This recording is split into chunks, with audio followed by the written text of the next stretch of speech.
So time is 6:30. This begins our public comment period. I just want to let everyone know that public comment is for all citizens, and you can come forward and discuss any item that is not on the agenda, and you have up to 5 minutes. So with that, we'll begin with public comment. If you don't wish to speak, there are some cards that you can fill out, comment cards, and put them into the comment box. So with that, we'll begin public comment, and we'll begin with Mary Longacre. Okay, awesome.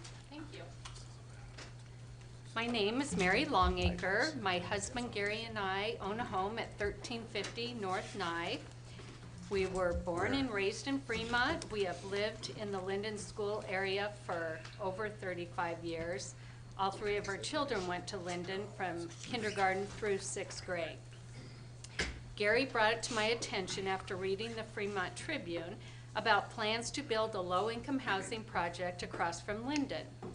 The Lifehouse CEO said in the article that everyone in the area was notified and multiple public meetings were held. Considering we can see the property in question and Linden School from our front window, we were bewildered that we knew nothing about this till we read it in the Tribune. This is a very serious project to put in any neighborhood. We have concerns that a case-managed housing project for tenants who may need multiple services for underlying issues is not a good location across from an elementary school. With what kind of underlying issues are these residents dealing with? We don't know. We need more information. The Linden School area is not a good fit for the project, considering there are no other nearby services. For example, grocery stores, the YMCA, doctor's offices, medical facilities, where many of these people would have to be transported. Our hope is that the council will revisit this so there can be more input from the neighboring community. That's all I have. Thank you for your time.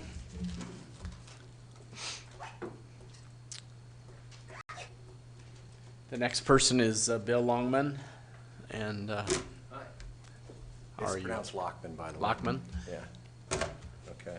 I'm kind of following up on Mary's comment. Do you want to just state your address? Oh, yes, I'm sorry. Bill Lockman. I live at 1336 North Nye Avenue. Thank you. Same scenario, basically. You know, I happened to be at home yesterday, and they shared the article with me. And I, too, didn't hear anything from anyone, and I'm sure that's my fault. Sometimes when they say these things were sent out to the local community, I don't know what that means. If it's 5 miles or 50 miles or 500 feet, I don't know. But or if it came in as kind of looks like junk mail, I'm accused of throwing stuff like that away. But if it said William and Heather Lockman, I'm sure I would have opened it. But I apologize for being behind on this scene. Really, all I really wanted to do is make sure that the group who approved this really kind of concentrated in 3 areas. One, we all know that these things historically have proven to be fairly successful if they're located in kind of a high-value, high-income neighborhood. But those only work when they're kind of singular and not in clustered low-income housing, and that's a proven fact. So in this particular case, I would say no problem until you realize that I believe, I'm new to the neighborhood, but I believe right next to this building site is another low-income housing unit, maybe years and years old. I could be wrong, but if that's the case, it would be a concern. Number two, the design and management of these facilities are critical. They do work when they're managed properly, and so I'm hoping that the company that's building this was vetted properly. And when I say vetted, I mean people talk a big game, but let's make sure that we look back at their history to make sure their management style they say they're going to do for the next 10 or 15, 20 years is truly what's going to happen. And then lastly, you know, Nye is kind of a unique neighborhood. I wouldn't have moved on Nye unless I thought it was, in my opinion, one of the nicest streets to move on in Fremont. And I want to make sure the design and the look and the aesthetic blends into the neighborhood to where it doesn't distract from who we are, but raises the value of our properties. And then lastly, I want to mirror Mary's excellent comment about the children. My kids are all grown, but when someone says they need what did they call it? Life lessons or life skills taught to them, that opens a big question mark on what does that mean. And I just want to make sure that the people who would apply for such things or be allowed to live there would in no way threaten the children of Fremont. Thank you very much. Thank you.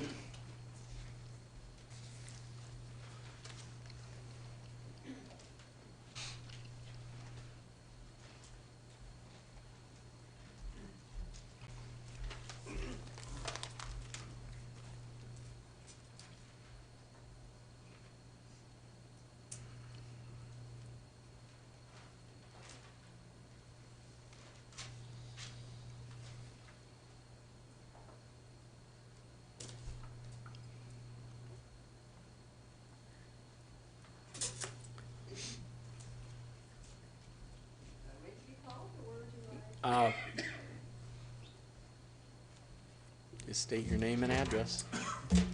Robin White, 3201 North Yeager Road, Fremont. My requests, I have several of them, would be to reconsider the resolution from the November 12th, 2019 City Council meeting, item 23A, that they were just referring to, for the following reasons. In reviewing the council video, it did not appear that Scott had abstained from presenting, as he's a member of the Lifehouse Board of Trustees, and so I don't know if that's proper or not. Also, Tara Coutura, I apologize if I said the name incorrectly, who is the CEO of CareCore, was allowed to interrupt the motion of Councilmember Yeager, which then failed to get a second due to the interruption. So my request is to have a reconsideration of the resolution.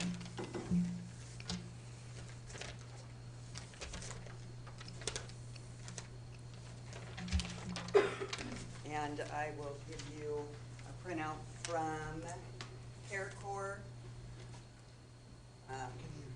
Board of Trustees. This is open public comment. No. Documents, okay, all right.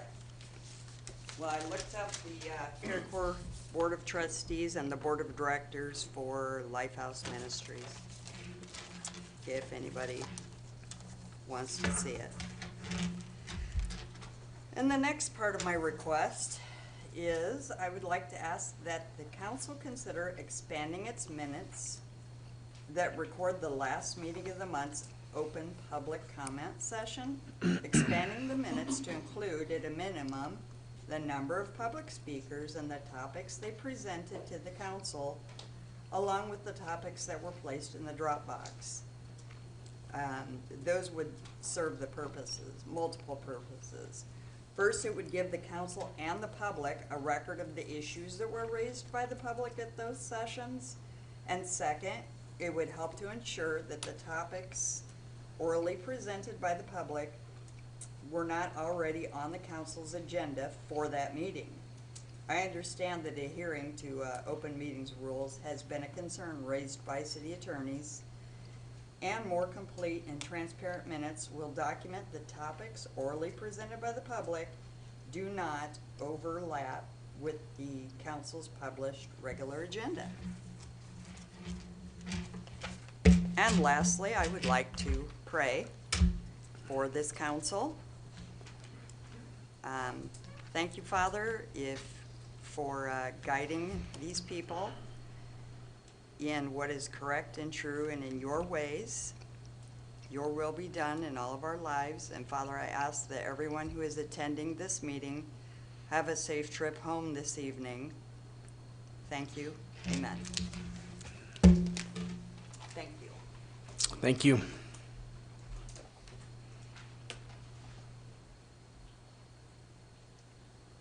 We're still in public comment. If anybody would wish to come forward, you'll have up to 5 minutes to speak on any issue that is not included on the agenda.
Eaters.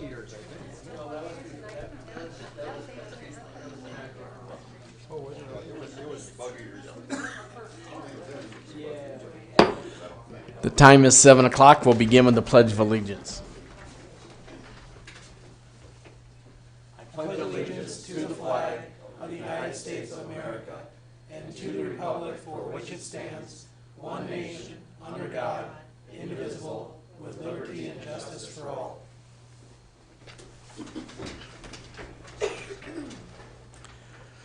We'll call the meeting to order. The Opens Meeting Act is posted on the rear wall next to the agendas.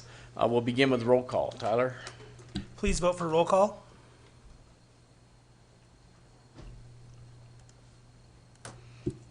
Eight council members are present, Mayor.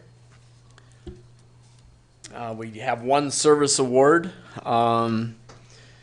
This person is not here. He was hired in 1974 as a gas system worker 2 with the city of Fremont. In 2009, he became a building inspector. Then in 2014, James became a gas leak surveyor for the gas department. So he gets lots of steps every day as he walks down the streets of Fremont checking for gas leaks. But Jim Prim, 45 years of service, certainly did a great job as a building inspector and continues as a gas leak surveyor. If you see him, thank him for his service. Also, I just want to say it's Lottie's birthday. Happy birthday. We ain't going there. But happy birthday. Wish you many more. With that, we'll move on to item number 4, motion to adopt current agenda for November 26, 2019 regular meeting. At this time, I will say that number 5 will not be held. That presentation will not be held this evening because of weather. The consultant is not going to be here for item number 20, so more than likely we will continue that one. In number 27, the applicant has asked for that item to be continued. 27.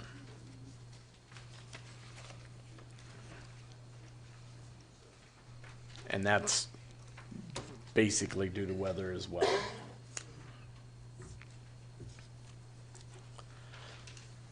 So with that, I would take a motion to adopt the current agenda for November 26, 2019. Councilman Coons, I make a motion to adopt the current agenda from November 26th. Councilman Legman, I will second that. cast your votes.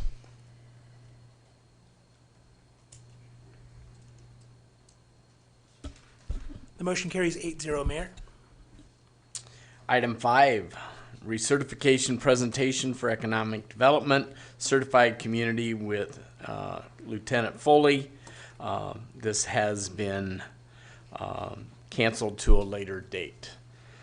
Item 6, executive session to discuss threatened or potential litigation. I would need a motion to go into executive session. Executive session would include legal, and then Nick and the city administrator, and Troy.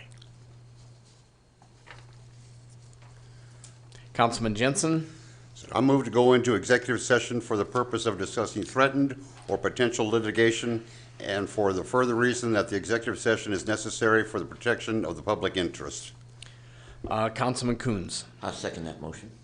A motion has been made and seconded to go into executive session for the purpose of discussing threatened and potential litigation and for the further reason that the executive session is necessary for the protection of the public interest. Is there any discussion?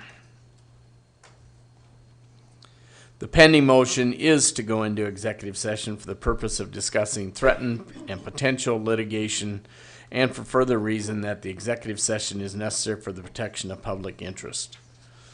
Cast your votes.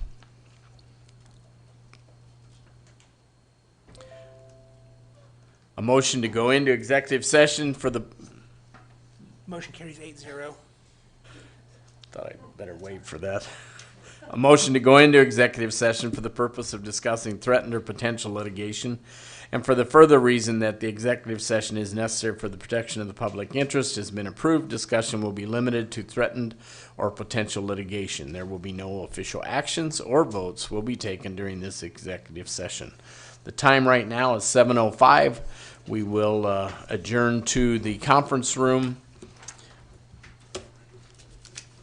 till we come back out.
I'll second that. Cast your votes.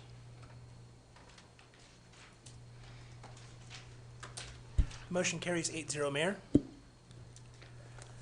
Item 7, ordinance 5517 to create a clean energy assessment district to establish definitions to provide for the financing, administration, and collections to promote energy efficiency improvements and renewable energy systems known as Property Assessed Clean Energy PACE District. This would be second reading.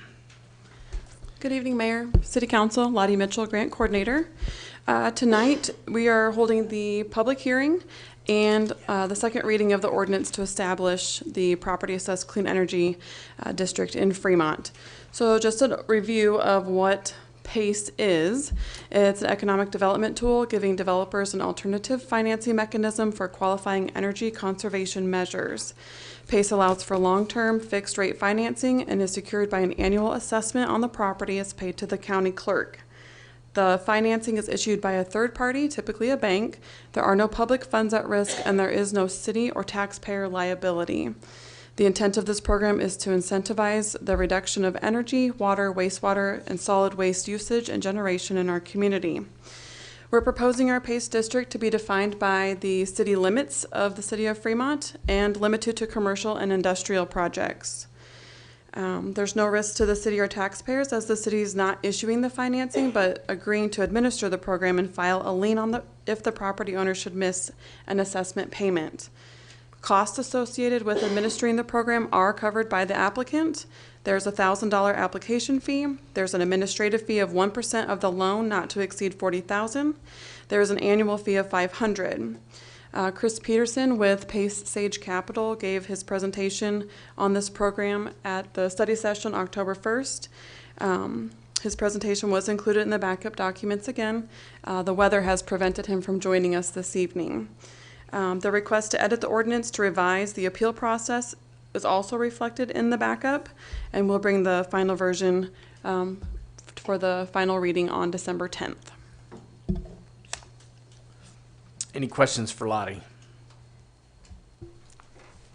Councilmember Jacobus.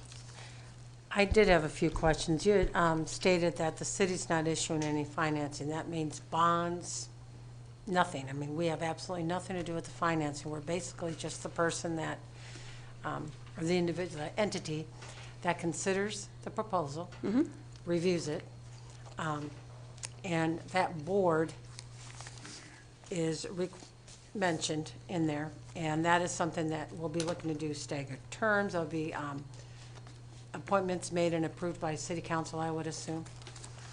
And I did have a few questions regarding this. And reading through this, there were some things that were a little bit different from adoption of some of the state statutes in 2019. Some things that weren't defined.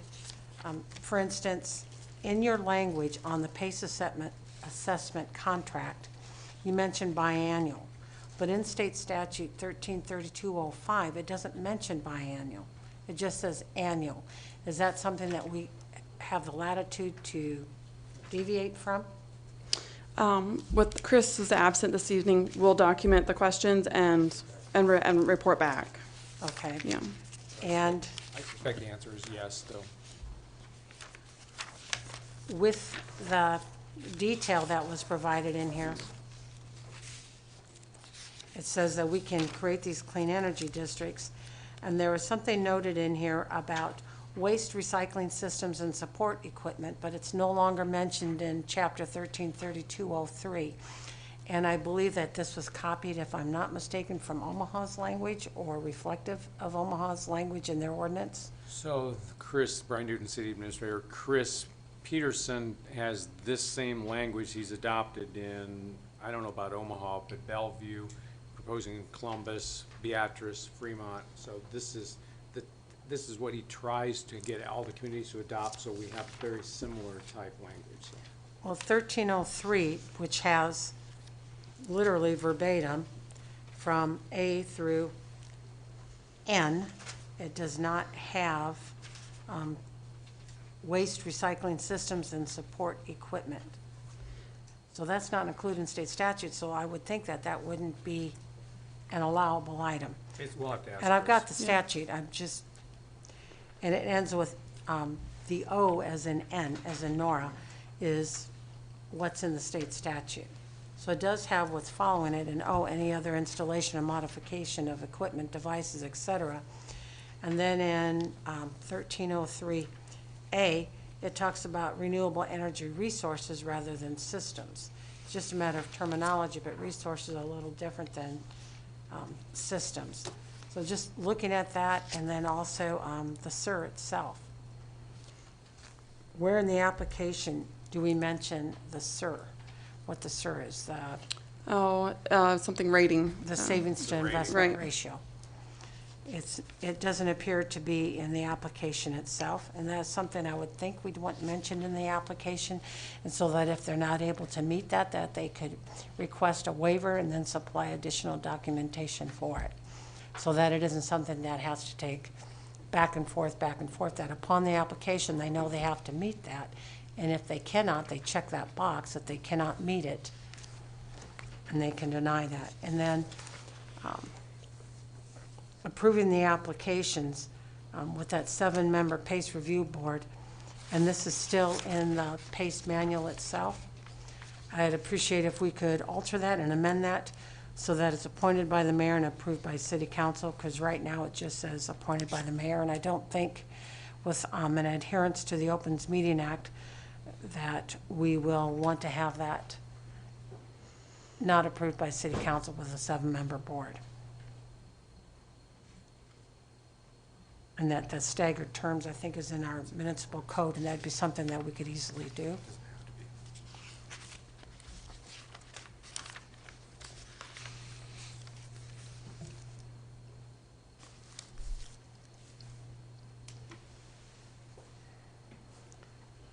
And Any then other questions? I had one, another one. I was on a roll. The qualifying property means any of the following types. It says commercial property. And commercial properties do not allow for multifamily residential. Is that something, and that's in state statute 133203. I thought I read that it does say 4 or more housing units is considered a commercial. Well, no, it says single-family residential property may include up to 4 dwelling units, up to 4 single-family residential. And it says multifamily residential, more than 4 dwelling units. But the concern is because we don't allow multifamily residential in general commercial, in like commercial areas. So do we have a conflict with that if we Zoning use it? doesn't play a part. Okay, zoning has nothing to do Right. with this rule. Right.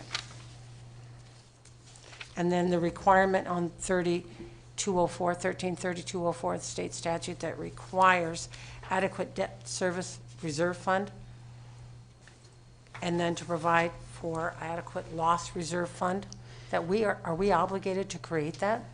No, I don't believe so. When I was reading that, I also had that same question, and I think that's referring more to the residential side. Yeah, we're not doing the residential. But I will note that question and report back. Well, it says after Clean Energy Assessment District creation procedures, governing body, public hearings, notice, ordinance, resolution, contents, and assessment contracts. It goes to bullet point number 3. After the public hearing, the municipality may create a Clean Energy Assessment District by ordinance, like communities, or by resolution of counties. And it doesn't delineate that it is separate. So I wasn't sure. And then you have to refer back to 3208 and 3209, and it doesn't segregate it. So my concern was, are we obligated to create that? If we are, how do we do that? Or are we not, because we're not financing? I thought perhaps that isn't something that we would have to adhere to if we're not financing. So that was a question. We'll have to report back at the final reading. And right now, that's all I got. And I'll hopefully see. Chris is able to attend the next meeting, so he can answer some of those. Yeah, we'll send these questions to him ahead of time as well. Councilmember Legman. Yeah, my question for Lottie, they're going to submit applications to you. This is going to throw a little bit more work on you. Are you okay with this? Yes, I'm okay with this. All right. Yes, thank you. She just wants a raise. Councilmember Yerger. Well, I think my thought process in this regard is that PACE will likely, prove to provide a means for property improvement. It'll be a good tool. But I think that we've really got to exercise some due diligence in its implementation. And quite honestly, I shared several of those concerns that were raised by Councilmember Jacobus already. And what I would like to propose, quite honestly, is that since the consultant's not here tonight anyway, I'd really like to see us move the second reading as a continued item to the next meeting or until he can be present. But in the meantime, rather than go through, I have a lot of questions tonight that I could ask, but it might be better if we would just submit these all to you in writing. You could review those with the consultant, and then we could dialogue about them at the next meeting. That It would might be far preferred, more, yes. might be far more efficient, because I am concerned about, like the one that Councilmember Jacobus raised with regards to your statements about it's just for commercial property, yet we're talking about, in the language of the manual itself, we're talking about commercial as it relates to residential, multi-lot, four-family. That's not, and I know you said it's not zoning, but if we're not dealing with zoning to control commercial and or residential multi-lot, I don't know what definitions those are. That raises a question I don't even have on this list, because I assume that to be zoning oriented, and the question was, is it really just commercial where you can have some residential, or is it residential where you can have commercial? And if so, you need a conditional use permit, and that's not even part of our manual. So lots of questions in that regard. I think we have some fine tuning, I think, in the contract language itself. I have a few questions. There are a significant number of questions I have about the program manual itself and what we're doing and the language that needs to be resolved in that. And then of additional questions with regards to the application form itself and the approval criteria that are used by the board and or yourself if you become the designee as to how you could ever approve something. For example, if a waiver wasn't filed or wasn't explained, was denied, there's nothing in the approval criteria that says you can even approve that, because it says all the criteria above must be met, and that includes a SIR of 1.0. So there are just some difficulties, I think, that need to be ironed out. If this was a template from other cities or whatever, maybe their circumstances are different. But as I look back at state law, just as Councilmember Jacobus obviously has done, I have a list of questions, and I'd be happy to send those to you rather than going through them tonight if we can agree to continue this to the next meeting so we can dialogue about them. I would prefer to receive your questions emailed, and then, yes, we can report back at the next meeting. That's, yes. Well, pending other council member comments to the extent that I'd like to have this continued to the next meeting, and I would make a motion of that later when other council members have had a chance to weigh in. Any other questions? Based on that, I think I'd just as soon hold the public hearing at that time as well. There's not a lot of public here to hear at the moment, so if there's no other questions, is there any comments from council? Councilman Jensen. No, I was just gonna second his motion.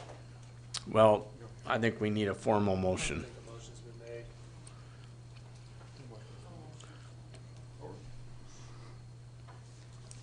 made. Councilman Yerger. Well, in that case, I would make a formal motion to continue ordinance 5517 discussion to the next council meeting. Is that going to be adequate for you, Lottie? To the next council meeting. That's the motion. You add the public hearing. And, yeah, and hold the public hearing December 10th. That's fine, as long, first meeting in December.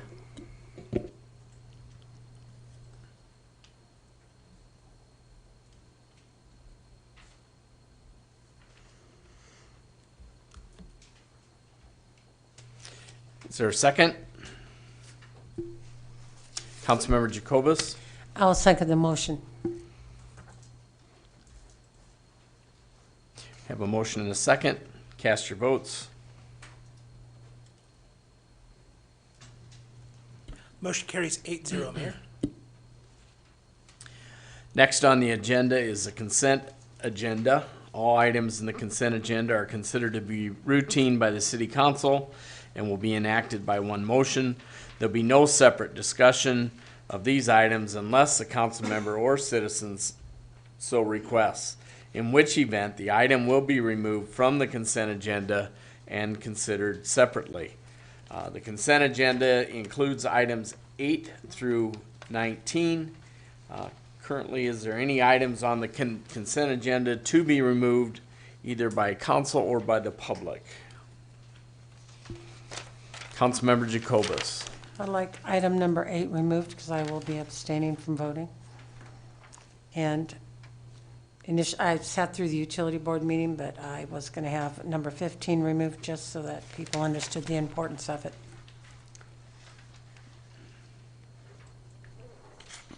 Councilman Yerger. I have a couple of questions on item 17, please.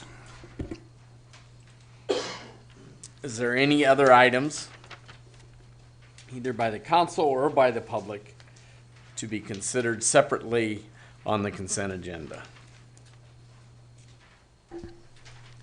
Councilmember Jacobus. And we probably should have some light discussion on number 19 for the traffic committee report.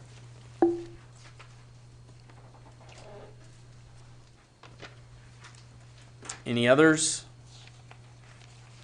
I would take a motion to approve the consent agenda, items 9 through 14, 16, and 18. Councilman Jensen. I'll make the motion to approve the consent agenda. Councilman Legman. I will second that. Do we need to state the numbers or just are we good? I mean, we really, I just as soon in your motion, Mark, make a motion to approve the consent agenda items 9 through 14, 16, and 18. Yeah. Please. Yeah, I'll make the motion to approve consent agenda items 9 through 14, number 16, and number 18. Thank you. Councilman Legman, I will still second that. cast your votes.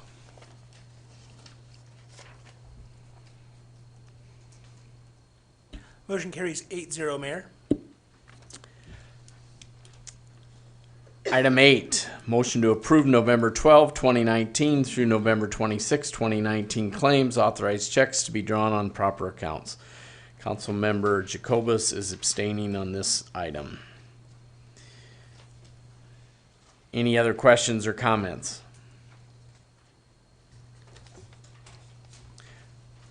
I would take a motion in regards to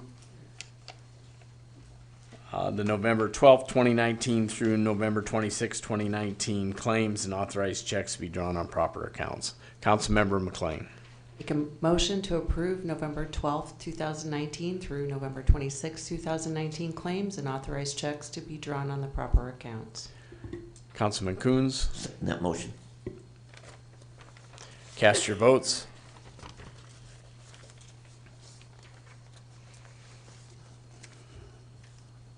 Motion carries 7-0 with 1 abstention, Mayor.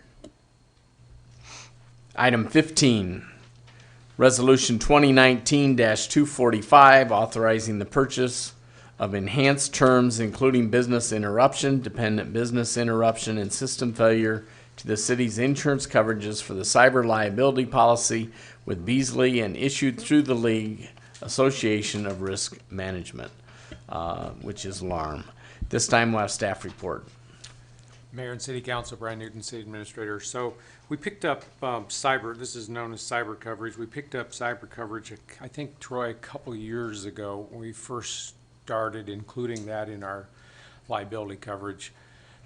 This year, we would like to increase that to $1 million policy, just to increase the coverage on that because of the incidents that other utilities and cities are having. And so I think it's just a good idea to bump that up. It's not that expensive, so. Any questions for staff? Councilman Yerger.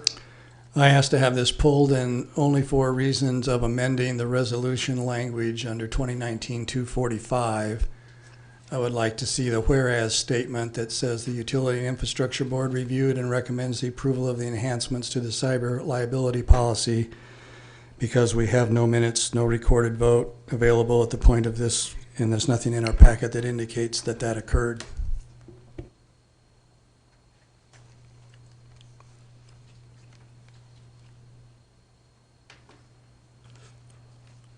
Is that a motion to amend? Yes, it is a motion to amend to strike that particular phrase out of the resolution. Second. Councilmember Jacobus. I'll second that. Cast your votes to amend Resolution 2019-245.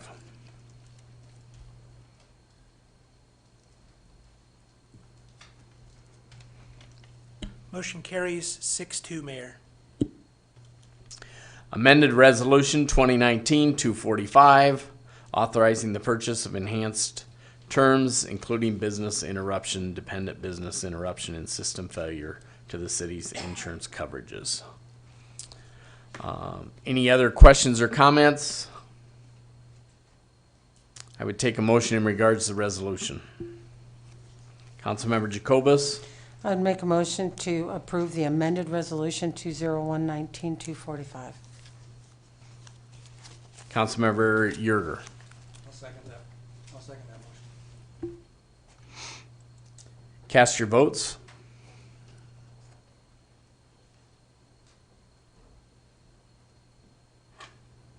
Motion carries 8-0, Mayor. Item 17, receive local option economic development fund LB 840 quarterly report. This time we'll have staff report. Lottie. Mayor, City Council, Lottie Mitchell, Grant Coordinator. In my staff report, I tried to give a history of the LB 840 program, dating clear back to 1999, and then wanted to give a history of all of the projects that have been funded by LB 840 dollars since that time. Happy to answer any questions. Councilman Yerger. I just had a couple.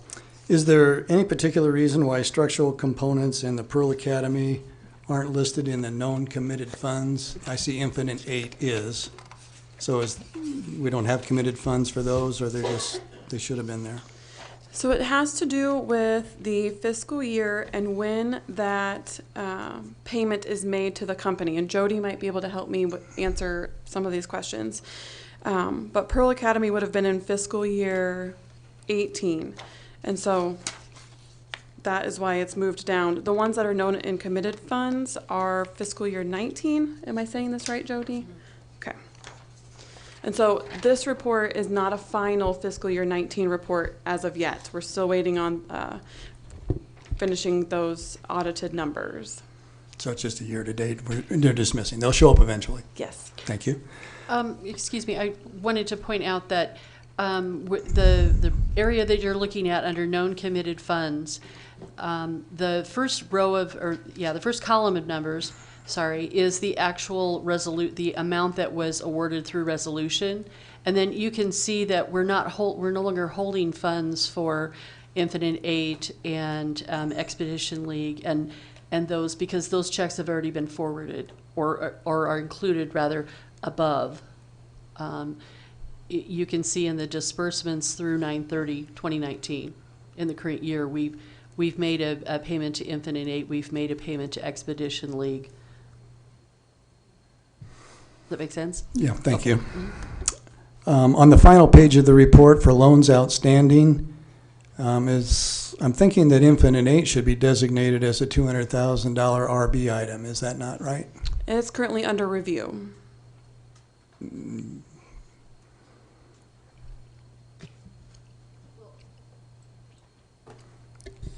Some loan payments have been made on that. So it didn't have a balance in 2018. In the current year, they've made $11,000 worth of repayments. The outstanding loan balance at the end of September is the 189. Am I not understanding your question? Well, it looks like on which page did I say? I said the final page. Maybe that wasn't accurate, but on the developmental projects, there are, over in the notes, references to repayable loans, and I assume that Infinite 8 would be an RB repayable loan. It shows up in that chart. And then on the last page, it didn't show up, I don't think, in the, It's the very bottom of on the final page. Infinite 8 is the last line item, and it shows the loan repayments and the outstanding loan balance. but it doesn't have a loan balance. Yeah, it is, 188. No, in the loan, as of 9/30, there was nothing there, In- because in it wasn't 20 issued yet? In 2018. If It you go wasn't, to when the, was that issued? it must have been in the current year. 2019? Yes. Okay, thanks. Is there any place in your report where the RP loans are tracked to indicate their current or delinquent status? Specifically, I mean, they're not earmarked in anything here. Are the assumptions that everyone's current? There is currently not an item to denote if they are current or delinquent. Is anyone delinquent? There is a delinquent account at this time, yes. Okay, so my question or my request would be, is in the report, I think it would be appropriate for us to flag those so that we know whether or not they are current or delinquent, because that's an important aspect of whether or not we can recoup our cost. Just a suggestion. Thanks. Any other questions?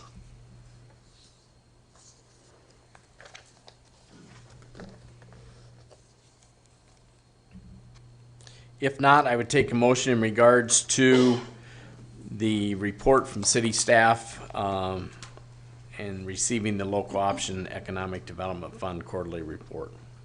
Councilman Jensen, I'll make the motion to receive the local option economic development fund quarterly report. Councilman Yerger, I'll second that. cast your votes.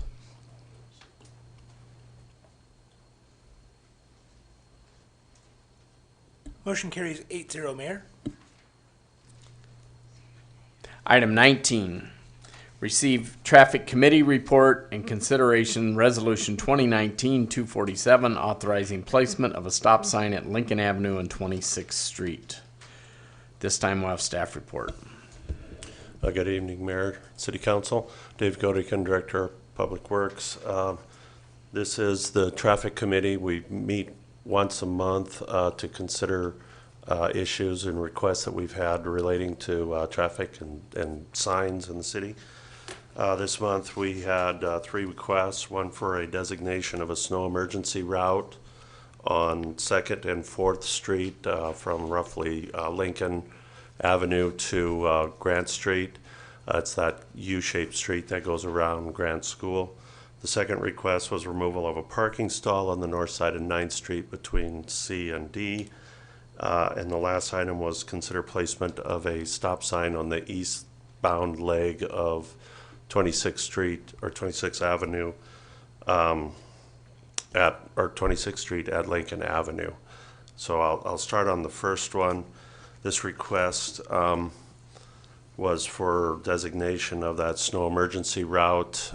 In essence, what it would do is during a snow emergency event, gets a higher priority for snow plowing, and then also parking is restricted on the street. The committee, which is made up of myself, the police chief, the street superintendent, and the city civil engineer, we looked at this request, and I guess we debated it back and forth, and we decided that we would make the recommendation and no further action. The second item, removal of the parking stall, was an item that we had considered last month but carried over for some more information on it. And what it is it's the last stall on the north side of 5th Street, and it's just immediately adjacent to a driveway that goes into it looks like a house. I don't know if it's the parsonage or what it is, but it's a house type structure. at First Baptist Church. And the driveway and the parking stall are very close to one another, and when you back out into the street, it's difficult to see traffic, and you kind of have to back way out into the street if there's a large vehicle there. We looked at it last month and tried to see if we could shorten the stalls that are there and pull that stall back a ways, but that really wasn't practical. So really the only solution is either eliminate the stall or leave the stall. And I guess the committee felt that with the volume of traffic there, we would leave the stall in there, I guess, unless we had further complaints, and then we would consider further down the road.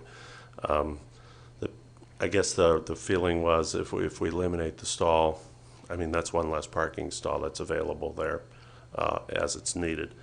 So I guess our recommendation there is that to leave it as it is.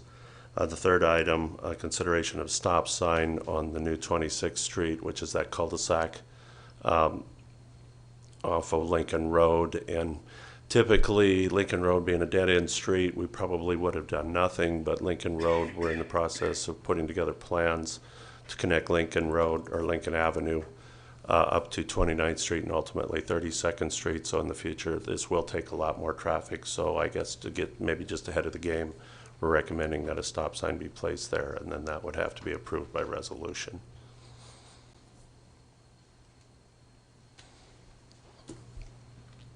Any other questions? Councilmember Jacobus.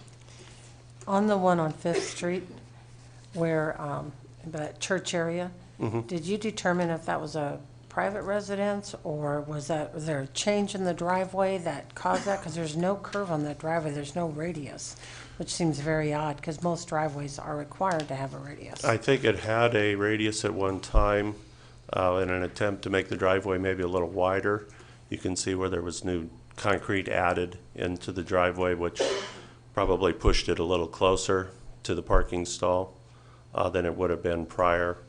And it is owned, on the assessor's side, it's all one property ownership of the Baptist Church. So that building is owned by the church, by the assessor's side. I didn't know who had requested that, but frequenting that street, when it is busy, like during the day or whatever, that one stall gets pushed forward into the drive area. And it's because not wanting to get too close to the vehicle behind, or just not judging the distance behind you well, but the front of the vehicle tends to nudge over into that driveway area. So that, I don't know who requested it, but I could see why they requested it, because it is kind of snug and tight. But I guess until there's an issue or another complaint or an issue of concern, just to leave it go. That was Is that what you think? the opinion of the committee, yes. Okay, thank you. Any other comments? Councilman Eurer. I'd like to thank the traffic committee for the thoroughness of their reporting and what we get in our packet, once again, with Thank you. regards to you define the issues, you explain the rationale and decision-making process, and the decision that's rendered, and I find that refreshing, and I thank you for doing that. Thanks. Any other questions? Councilman Eurer. Make a motion to receive the traffic committee report and consider resolution 2019-247, authorizing the placement of a stop sign at Lincoln Avenue and 26th Street. Councilman Legman. I'll second that. Cast your votes.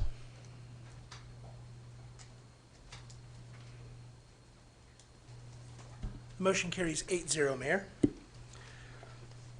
Moving to unfinished business, item 20, ordinance 5512, amending chapter 3, section 3-230 of Fremont Municipal Code titled Municipal Sewage System, Charge and Considerations for Connections. This would be our second reading. At this time, we'll have staff report. Troy? Troy Shaven, Assistant City Administrator, Utilities. This item was continued from the last meeting to today in part so the council could question the rate consultant on the study. Due to the weather, the consultant was not able to make it tonight, so we would request that the second reading be continued until he can get here, which appears to be the first week in January. First meeting in January. Any questions for Troy? Councilman Eurer. My only comment at this juncture, in light of your request to potentially continue this item, is that I think I'm the one that asked the consultant to come deal with some questions that might need to be resolved before we took further action on this ordinance. And quite honestly, I'd be okay if we did not continue this item tonight if we were to embrace the language of option C as replacement resolution language and we could move on. If that's not acceptable to council tonight, then continuance would seem appropriate. Councilmember Jacobus? I would hesitate kicking this can down the road yet again, because this actually started early in March. And you're looking at January, and we still haven't gotten this thing off the page. And what's unique is interesting, there is no longer, and hasn't been for quite some time, a waiver on the table, let alone that in May of 2017, this very issue was kind of a policy, and it was less than $300 to hook up to sewer and less than $200 to hook up to water for someone not in the city limits. And this was by the utility board and by half of us seated now. So I just really would hesitate to be kicking this can any further down the road. And I'd have I read through the different options in the language. I would not have an issue with adopting option C tonight. Councilman Legman? Once again, Troy, this is your baby. What do you think about option C? The options were sent to me last week. I apologize. I don't have them in front of me. If C is the one that doesn't include the recommendation for the waiver for the developer for the 4 lots, I would not be in favor of that. Ultimately, that's council's decision, but I would not. Thank you.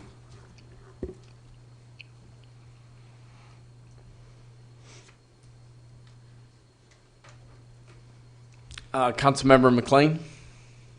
I would just, I guess, add that, you know, one of the issues, and I think it was actually in the Fremont Tribune it came up that, you know, many people have requested these things, and I think the reality is, as we've actually heard, there's very few of these requests for waivers that do come before us. So in spite of kicking the can down the road further, I don't think it's a super pressing issue at the moment.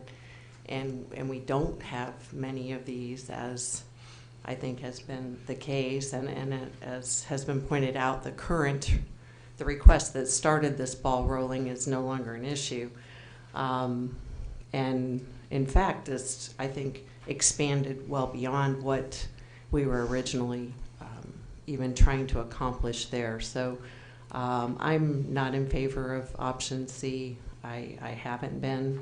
I'm in favor of the rest of it if we can approve it without the portion that changes the rates on the subdivisions. I'd be in favor of moving ahead, but otherwise I think we should continue it since Councilmember Yerger had wanted to ask those questions of the consultant. It's not his fault that the weather prevented him from being here.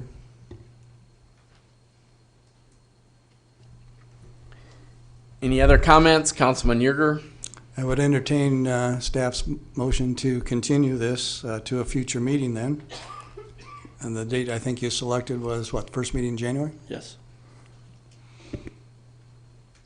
Is there a second?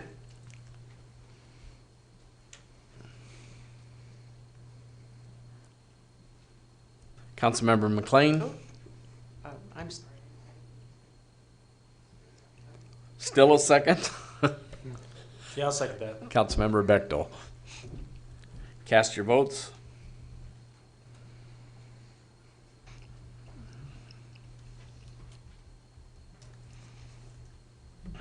Motion carries 7-1, Mayor. Item 21, 5507, Ordinance 5507, amending Exhibit B of Ordinance 5427, Section 11504.01 regarding placement and density of multifamily dwellings. This would be a final reading. If approved, this time we'll have staff report. Good evening, Mayor, members of the council. I'm trying to break the microphone. Jennifer Dam, Planning Director. There. As I mentioned at our last meeting, which would have been the third reading, Councilman Yerger and I have been working to make some amendments to this that would require some architectural compatibility, additional setbacks, and landscape buffering. And indeed, we have put together some language. Attached to the packet was the original amendment and then another amendment. I did not have attached to it the original ordinance. If you would like to see the original ordinance, I have a copy of that here if there's a motion to receive that. I would take a motion to receive the original ordinance. Councilman Jensen, I'll make the motion to receive the original ordinance. Councilman Legman. I will second that.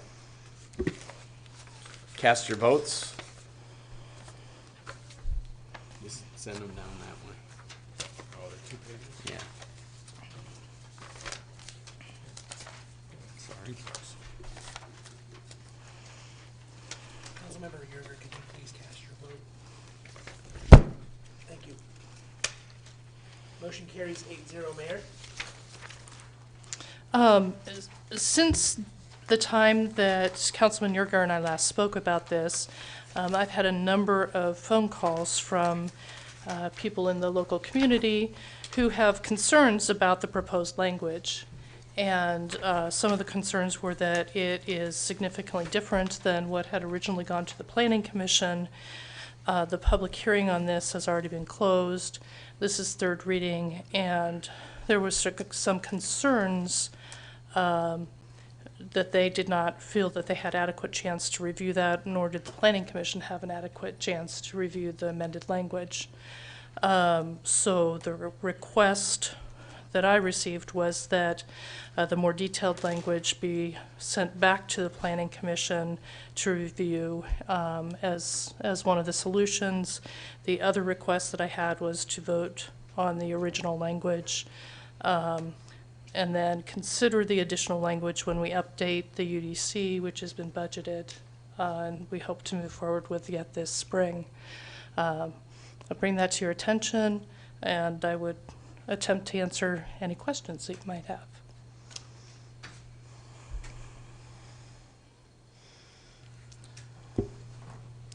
Councilman Jensen. Just so we're clear here, your recommendation is to move to amend the resolution and hold the third reading? At this point, my recommendation would be that the additional language do go back to Planning Commission or be considered in a different way in the future. If you want to pass something, I would take a look at the more simple language that had previously gone to the Planning Commission.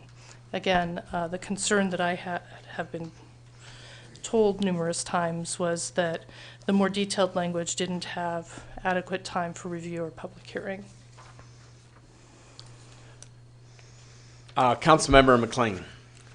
Well, I was contacted regarding this item by some folks who did have concerns that a considerable amount of language has been added regarding the garages, the accessory structures, the primary orientation of the building, the location of parking lots. So there is quite a lot more than was originally in this ordinance. And the public hearing, I went back and looked at this because it seems like a very long time ago, and I think that is because we had one of those long months in October. So this, in fact, was originally, the public hearing was introduced, or the ordinance was introduced in first reading. Public hearing was held on October 8th, making it over a month, well over a month ago. So I don't know. I feel, in the interest of transparency, which we're all always talking about, that to approve this amended version tonight without really allowing for public comment or for it to have gone through the Planning Commission process is not appropriate. That said, I'm not really sure what the right action is, because I understand there are folks kind of waiting on this to be passed. And then I think we have another potential issue, which is that even in the original version of this, we have a possible conflict in the AR district with the 300 feet. Am I correct in that? That's correct. So I'm thinking this needs a little, I'm not certain of the proper process, but I do believe there's been significant enough revision here that this isn't really what we held a public hearing on the 8th of October.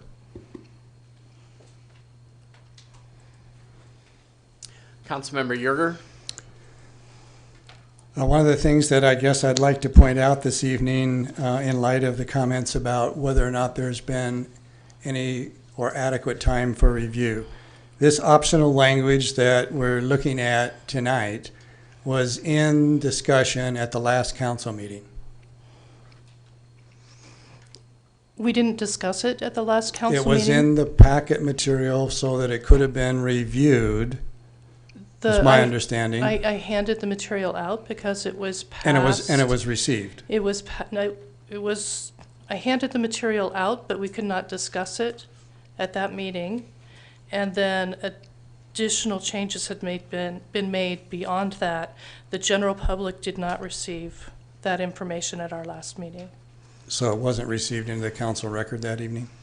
It wasn't a part of the council packet. It wasn't part of the packet, I stand corrected, but it was offered at the council meeting and entered into the record, I thought.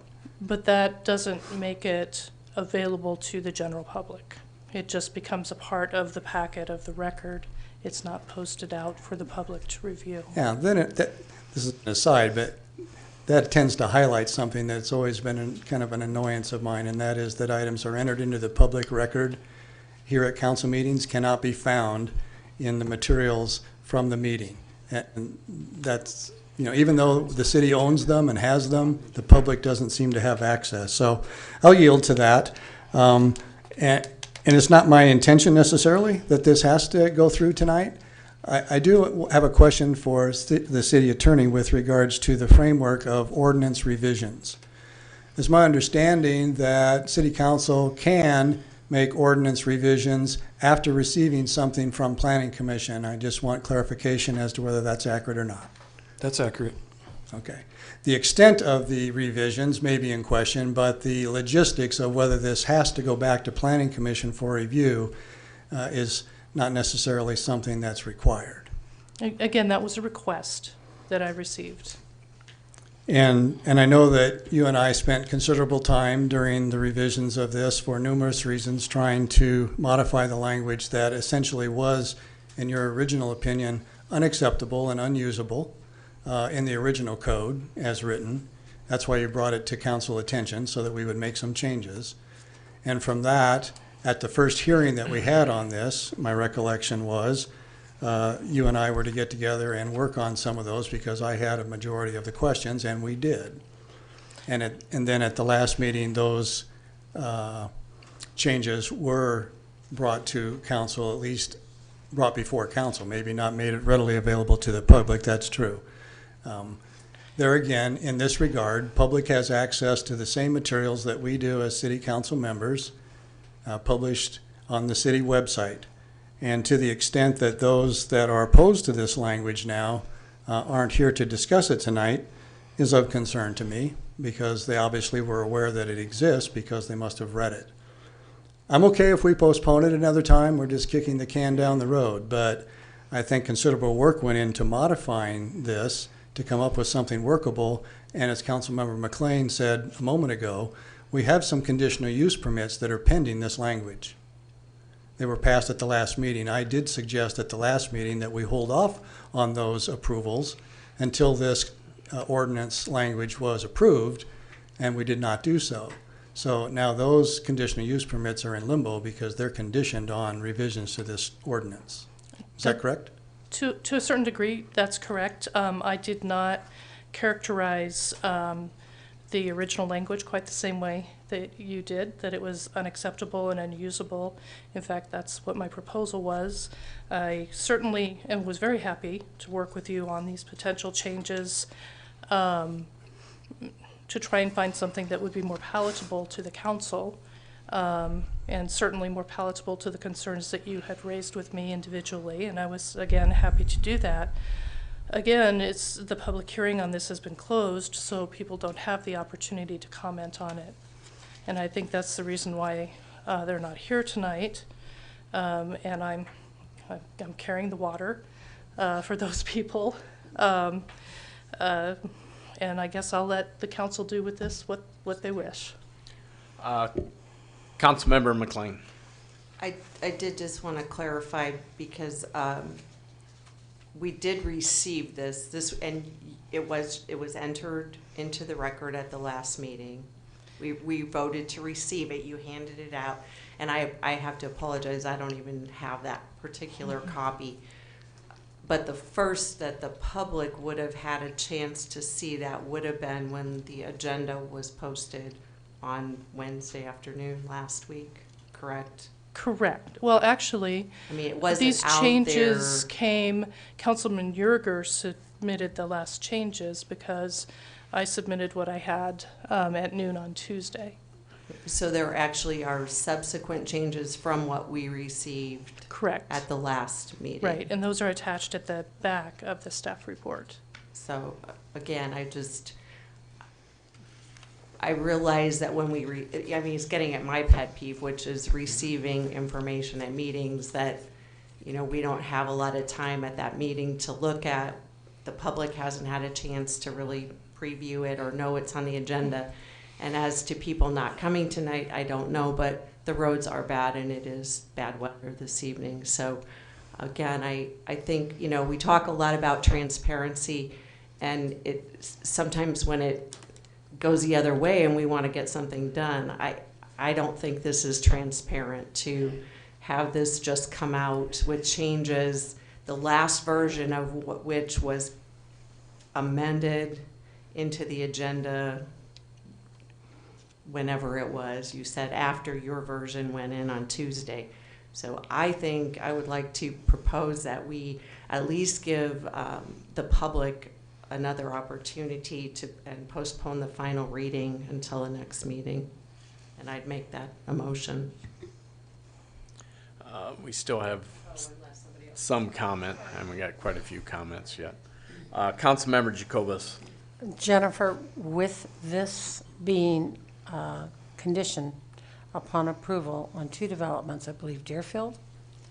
Right, as Deerfield well as and the Linden. Linden Streets. So where does that put that? Do we need to go, if we don't follow through with this tonight and we allow this to continue, we can either do two things, I would think. We could either, amongst the council and with you and discussion, come up with something that's more workable, or it can go all the way back to the Planning Commission, which won't be until the third Monday of December. Actually, there's not time to notify. Correct.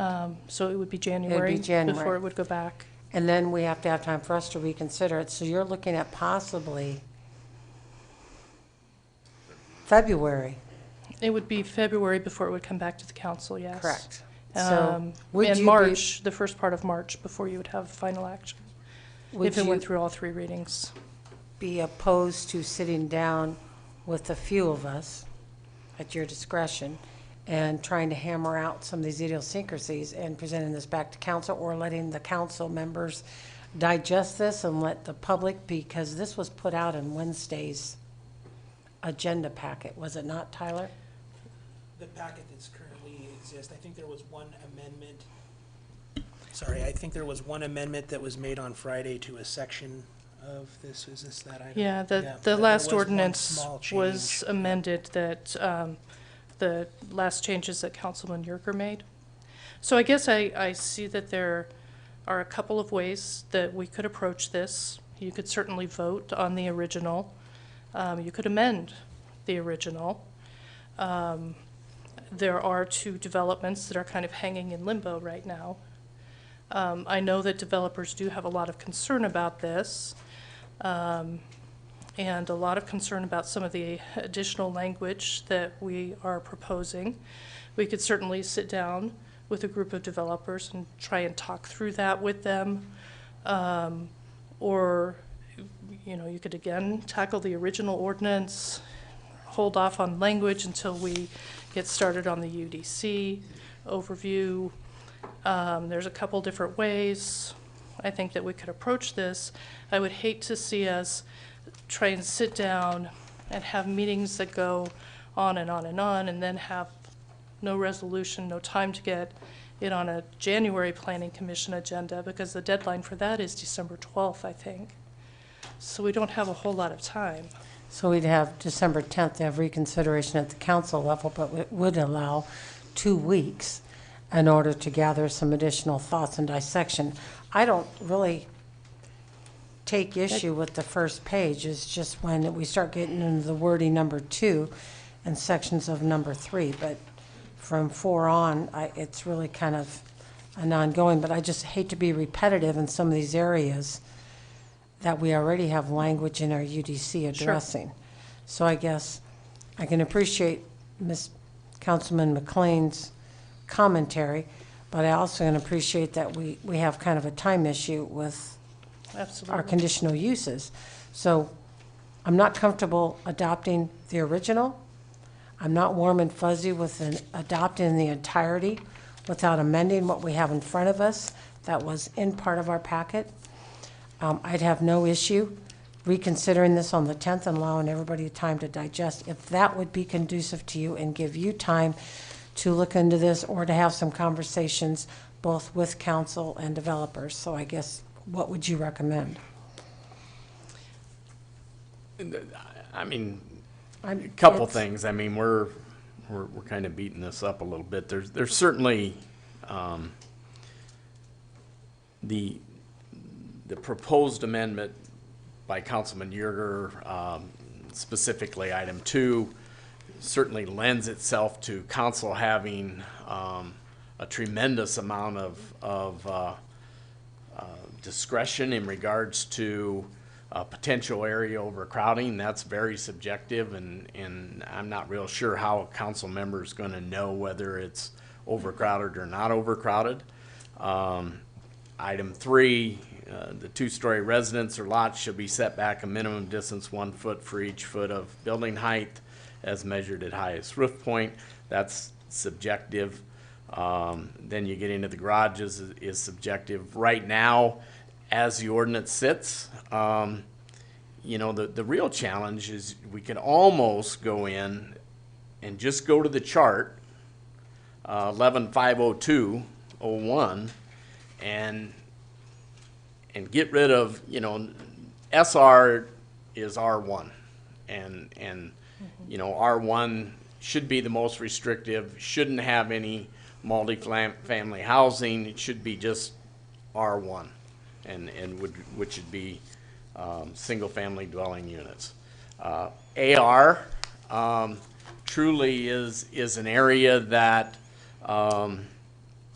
is R2, and it's had room, and quite frankly, it probably needs to be not in this piece in regards to multi-families. The challenge right now is we have 4-plexes and 3-plexes in AR right now on 11th Street, on Claremar Street, on Cummings Street, and if any one of those would burn down, those people can't build that 4-plex again. They can't do anything there. They're done the way this is. Now, it's not your fault. It's just what's written. But it's not addressed in either one of these. And we really need to, I think we need to address the overarching issue, which, you know, number one, there's been a lot of changes in the proposed amended, which it makes it very difficult. You know, this is totally different than what we saw in the first 2 readings, and for the council to take something that's night and day different from reading 1, reading 2, and the public hearing and make a decision, I think transparency went a long way away. So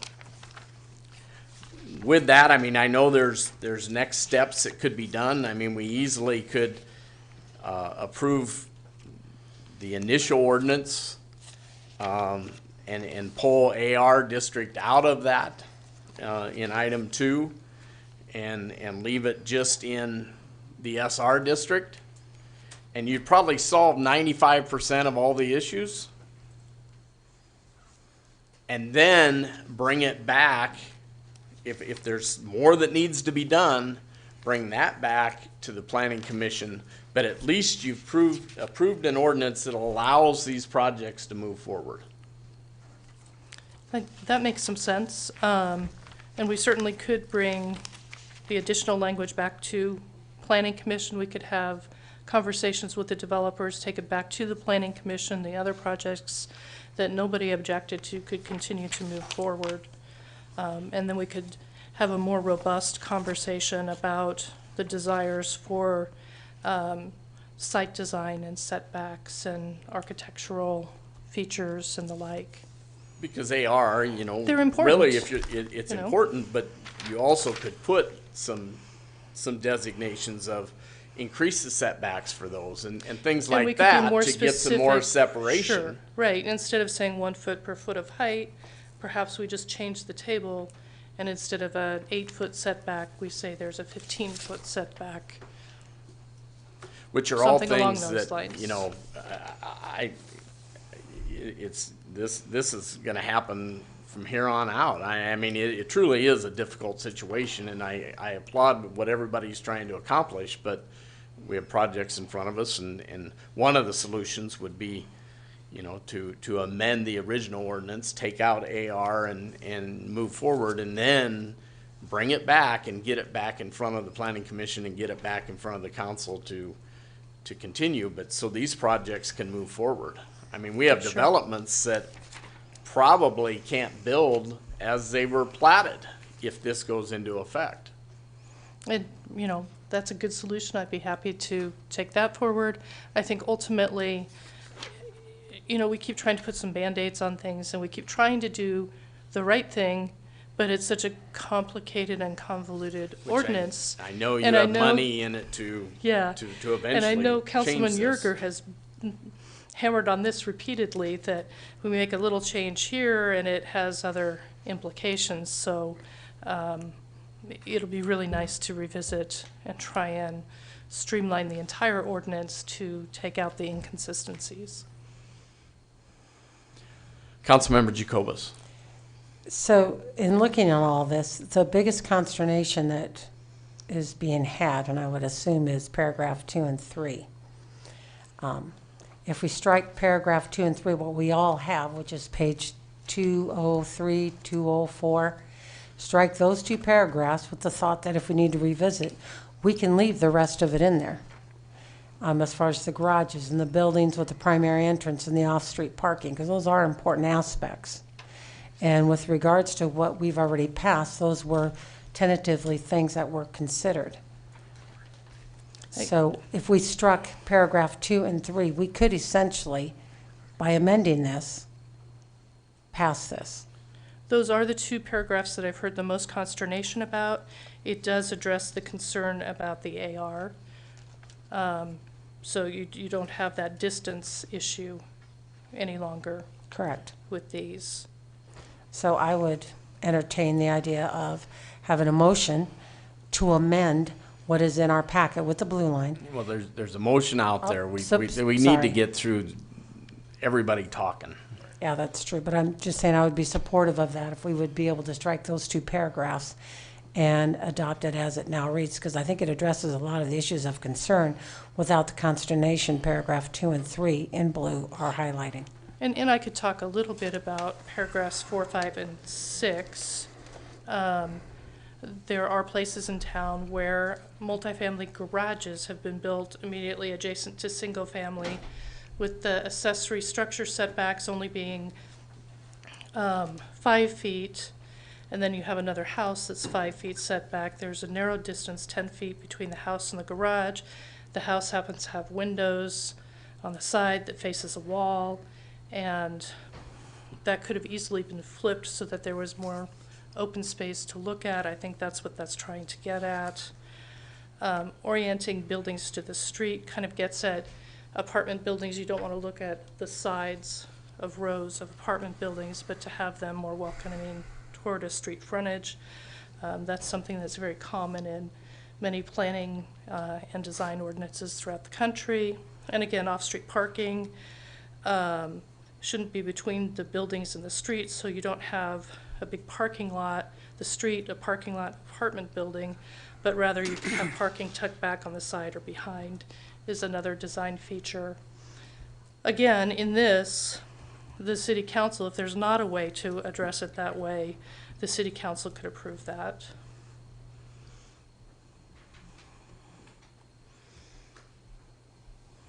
Councilman Yerger. Well, I have a question for legal counsel, but they're not in the room at the moment. Walked out on you. I can make some other comments while I'm waiting for him to return, I guess. Some of the concern that went into the development of the language that we have now, as has been stated, was with regards to overcrowding. Yes, that's an issue. Placement of buildings too close to each other is of concern. I understand there was concern that 300 feet, from a developer perspective, might be too much. And our joint approach to trying to deal with that was to take that out and soften that up.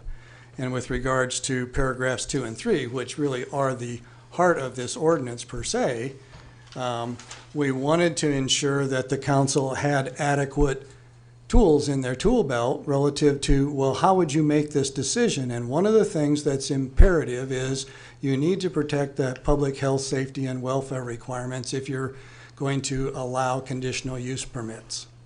The public health, safety. Excuse me. And overcrowding is one of those things that needs to be dealt with. And meeting other standards of the Fremont Municipal Code are pointed out in there, in that section, and that's an important measurement tool as well to make sure that the code is adequate. Same thing really in subparagraph 3 with regards to how do you do that. So that was all centered around that. Now that council's back, I want to go back to my question before I ask. There's been some discussion about whether or not the public gets to comment at final reading. And I think what the message that's being delivered tonight is this is well past public comment. They don't get to talk at final reading. Do they get to talk at second reading, only at first reading, or never? Typically, public hearing is second reading of an ordinance and not on final reading. Okay, so the public can comment on reading 1 and reading 2 and therefore prohibited to comment on reading 3. Just reading 1. Just reading 1. Yeah. Okay, so the reason for asking that, we are now in reading 3. I suggested at the last meeting when we were approving conditional use permits that we weren't yet settled on this language and it was inappropriate to do conditional use permits when we hadn't settled the language. I don't disagree that maybe this is too complex and perhaps we don't want to deal with it on third reading at this time. If it's to go back for Planning Commission review, it seems like it starts a new schedule and it gives the public an opportunity to talk at reading 1 and talk at reading 2. If we do anything tonight, they don't get to talk because we're dealing with reading 3. That's correct. So to those that would think we want to take action tonight, I guess I'm not on that page. I'm with those that want to be transparent and give as many opportunities to have input. I don't have any problem with that. I do take a bit of exception to working on ordinance revisions for several weeks and then to have those discussions not meet with acceptance of those that have had opportunity to read them, and that's kind of upsetting to me personally. At the same token, I don't have any objections to this going back to Planning Commission, and they can start all over again and they can look at this. As a part of that, I would ask for those that you have received comment from, and you've said you've received multiple comments, and Councilmember McLean has said she received comments. As a drafter of some of the language that's here, and certainly not all, I only participated in, but as a drafter, I'd like to have copies of all of that input that's been collected so far, so that as we decide to put something back in front of the Planning Commission, which maybe is not this even at this juncture, it needs maybe further enhancement, that as a original participant in this, I'd be privy to that information before we start redrafting again. Is that I possible? have not received written comments from other people. I received a number of telephone calls with specific comments, and then I had a couple of individuals who came into my office who had questions and concerns. Possible to transcribe that in shorthand as to what the essence of those concerns were so that we might entertain revision to the ordinance to accommodate those? I think some of it has been talked about tonight, the concern that the AR not be limited to 300 feet apart. There were questions over paragraphs 2 and paragraphs 3. There was concern that some of that language was redundant with what was already in the Unified Development Code, that the health, safety, welfare is already covered in the language in 11202 of the Unified Development Code, actually pretty specifically, that it gave the council a lot of discretion, but it was very subjective, and that some of the comments that I had was that the city council has no background in planning and wouldn't necessarily know what they're looking at. And that's the sum and substance of the comments that I've received. I'd like to get a copy or a transcript of those items that you just read into the record, if I could. I'm interested in following up on the concern that was raised with regards to 300 feet. I'm assuming that that's paragraph 1 of the old and even revised language, which deals with 300 feet in industrial and commercial zones. No, it had nothing to do with that at all. We don't have 300 feet. It had nothing to do with that at all. It has to do with the way it's written. If you look back in the staff report, section 11504-01B2 states that multifamily development should be greater than 300 feet from any other multifamily development. That's not in the current language, is it? It's not in the latest version of the language. Okay. In the original proposal, it said in the SR or AR district should be located greater than 300 feet from other multifamily I understand. I'm just trying to developments. understand whether the developer's arguing about the original language configuration, or are they arguing about the secondary or the replacement amendment language, or both? A combination of two. There was a concern about the 300 feet for the AR. There was a lot of concern about paragraph 2 and then also paragraph 3. There was concern that requiring a setback of 1 foot for each foot of building height could be subjective and onerous for a property owner, and that they could make their lots unbuildable. Okay. And I'm certainly open to having any of that kind of dialogue. I just like that information to be shared if I'm going to continue to provide input in this, and I intend to, either in advance or during the meeting. Well, yeah, I mean, it would be I just very helpful to have. shared the information that was shared. It would be very helpful to have that information shared, just as we're expected to share information. So I'd like to have that as soon as possible. I don't have anything written. I've just shared that information. Councilman Coons? Yeah, I received a couple calls from developers, and they enlightened me to several of their concerns. Again, I didn't write anything down, I was driving at the time. But there were considerations that I hadn't considered, and with them being developers, I think they're somewhat of an expert at what they can do and what they cannot do to make money, and I think they need to be included on this. I mean, if it gets too complex to where they're just going to walk away, we don't want that either. So, but even Mayor Getzman brought up some things, you know, about fires. I think those are things that are a little bit more deep-rooted in our conscious right now after going through the floods. Sure. Of being able to redevelop those areas with the fire. I mean, we just did a, I don't remember what we called it, with the older lot that had the 2 dwellings on it. I think we need to look at that type of thing. One of the things that kind of struck me with the 2 developers that talked to me was they thought that it needs to be more black and white. so they know exactly what they can and cannot do, and they're reluctant to have to wait on whether, the council would want to decide, we'll do it this time, but not next time, or vice versa. So there was some confusion about that. So with all that being tossed at me, I can't vote to move this forward until we reconsider what the developers would like and what the planning commission, that's what the planning commission is for. They're supposed to be the experts on this. They give us recommendations, and they haven't seen a lot of this. So I'm reluctant to move forward on that account too. Sure. So I'm more in tune with what Linda is saying. We need to be transparent and pause on this, listen to it. So. Sure. The Planning Commission did recommend approval of the original language. I know we've had the concerns about the additional language from the developers.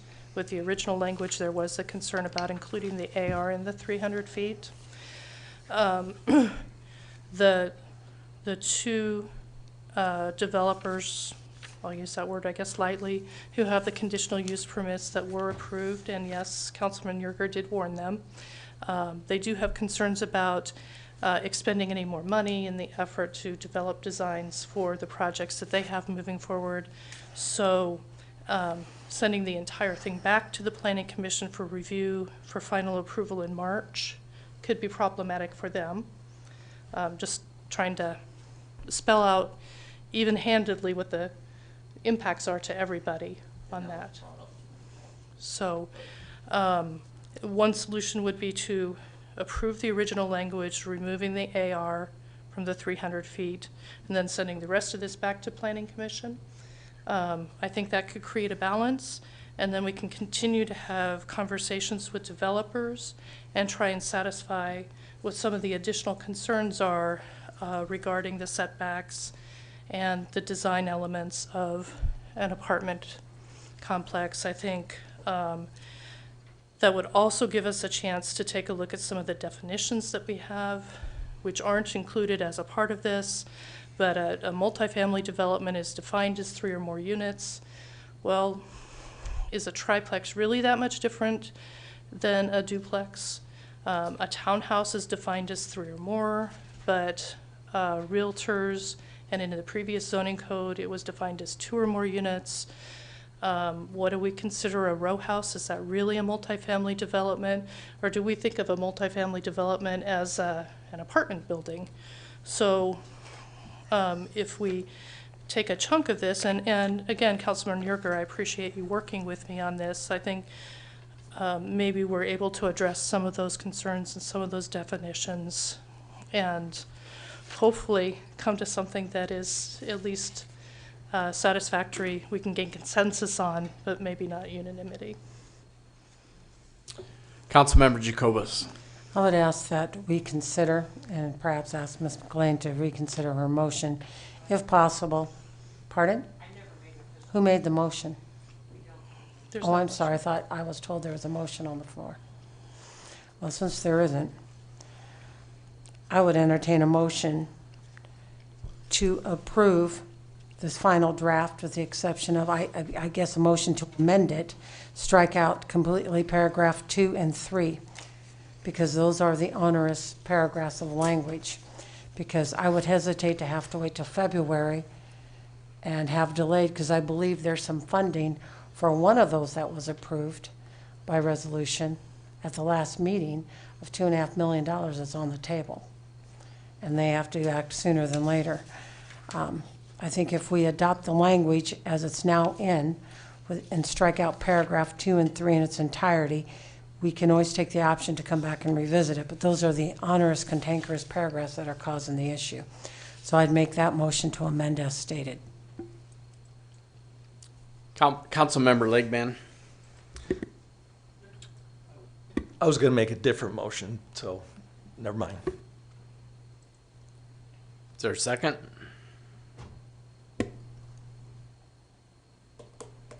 Councilmember Jensen. I'll make that second. Cast your votes.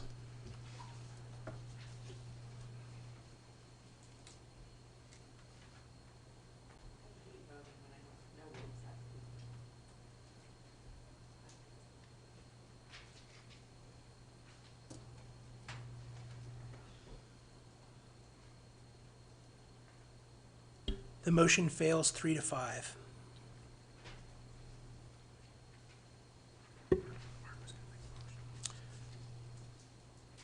Councilmember Legman. Now I'll make a motion to approve the original ordinance 5507 and amend it, taking out AR. As you already said, this would solve 95% of our problems, and we can go from there. But my motion is to approve ordinance number 5507 and amend it, taking out AR from number 2. Mayor, Councilmember Legman, or McLean. I'll second that. well, I think first should be a motion to amend taking out the Okay. AR, and then vote on that, and then move forward. Okay, then my first motion is to take out AR of the original, amend it, taking out the AR of number 2 and ordinance number 5507. I'll also Councilmember second McLean. that. Cast your votes.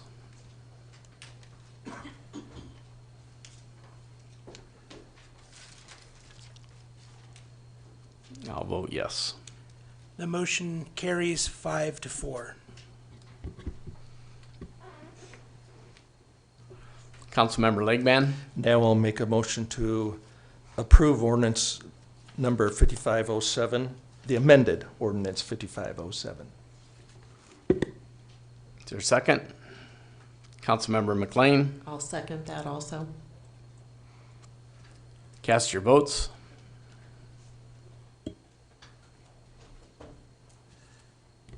Yes. The motion carries 5-4.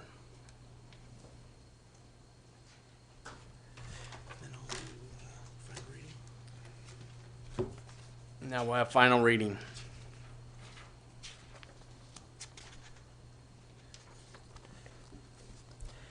An ordinance of the City of Fremont, Nebraska, amending Exhibit B of Ordinance 5427, specifically portions of the UDC, Chapter 11, zoning, Section 11-504, limited and conditional uses, specifically Section 11-504.01, residential and commercial use of home standards, providing for repeal of ordinances in this section in conflict herewith, providing for severability, and providing an effective date on final reading.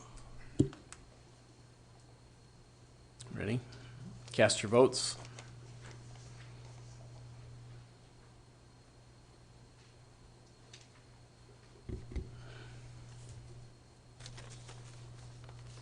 Motion carries 5-4, Mayor.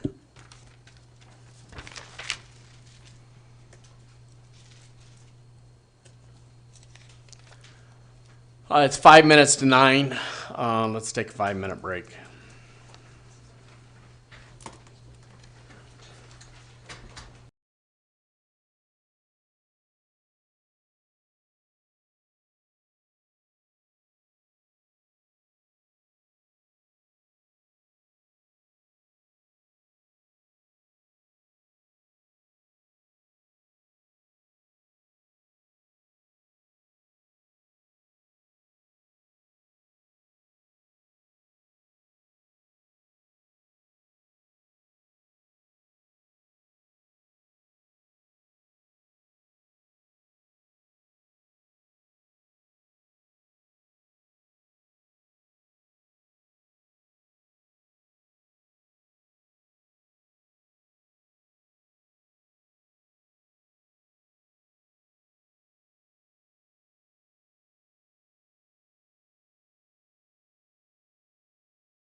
9:02.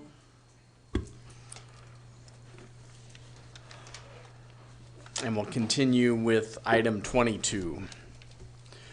Ordinance 5516, annexing by voluntary petition 2.821 acres of property described as attractive land, being a portion of Lot 8, Poultry Complex Addition, generally situated on the south side of Cloverly Road, approximately 195 feet east of South Main Street.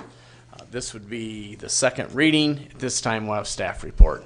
Good evening, Mayor, members of the council, Jennifer Dam, Planning Director. This request is to annex a portion of the Lot 8 that had been in the Inglewood village of Inglewood. They have detached that portion of this. It's the second reading, and our next meeting would be the third meeting. This will clear up boundary line issues for the Costco property and also for the village of Inglewood, as will the following item. Any comments for staff? Questions?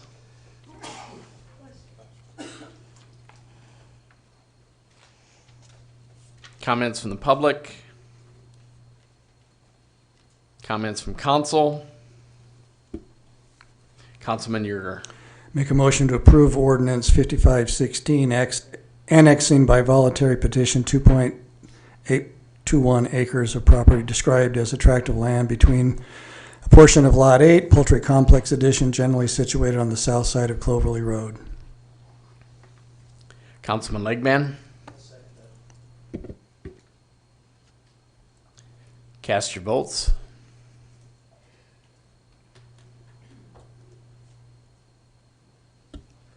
Motion carries 8-0, Mayor. We'll now have second reading. An ordinance of the City of Fremont, Nebraska, annexing by voluntary petition 2.821 acres of property described as attractive land, being a portion of Lot 8 Poultry Complex Addition, a platted and recorded subdivision in part of the southeast quarter, the northwest quarter, and the southwest quarter of Section 25, together with a part of Section 26 and a part of the north half of the Section 36, all in Township 17 North, Range 8, east of the 6 p.m., Dodge County, Nebraska, and extending the corporate limits to include said real estate, providing for repeal of ordinances in conflict herewith, providing for severability, and providing an effective date on second reading. Third and final reading will be at the next scheduled meeting. Item 23, ordinance 5515, detaching property consisting of 12.34 acres generally situated east of South Main Street and north of Hills Farm Road. This time we'll have staff report. Good evening. This is Jennifer Dam, Planning Director. This is the ordinance to detach a portion of the property that's within the Costco subdivision to clarify the line between the village of Inglewood and the city of Fremont. I'd be happy to answer any questions. Any questions for Jennifer? Comments from the public? Comments from council? Councilman Jensen? I'll make the motion to hold the second reading of ordinance 5515. Is there a second? Councilman Legman? Cast your votes.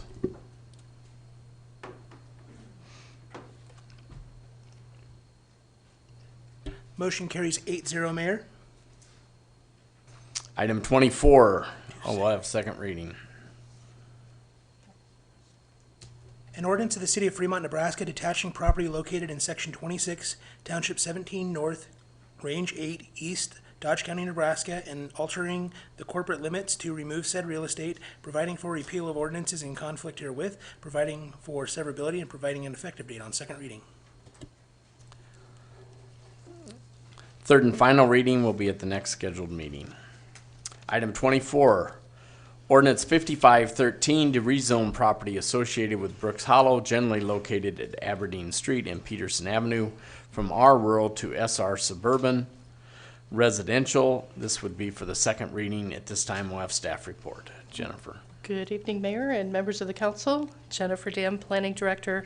This is the second reading of the ordinance to rezone the property from rural to suburban residential. It is associated with the voluntary annexation.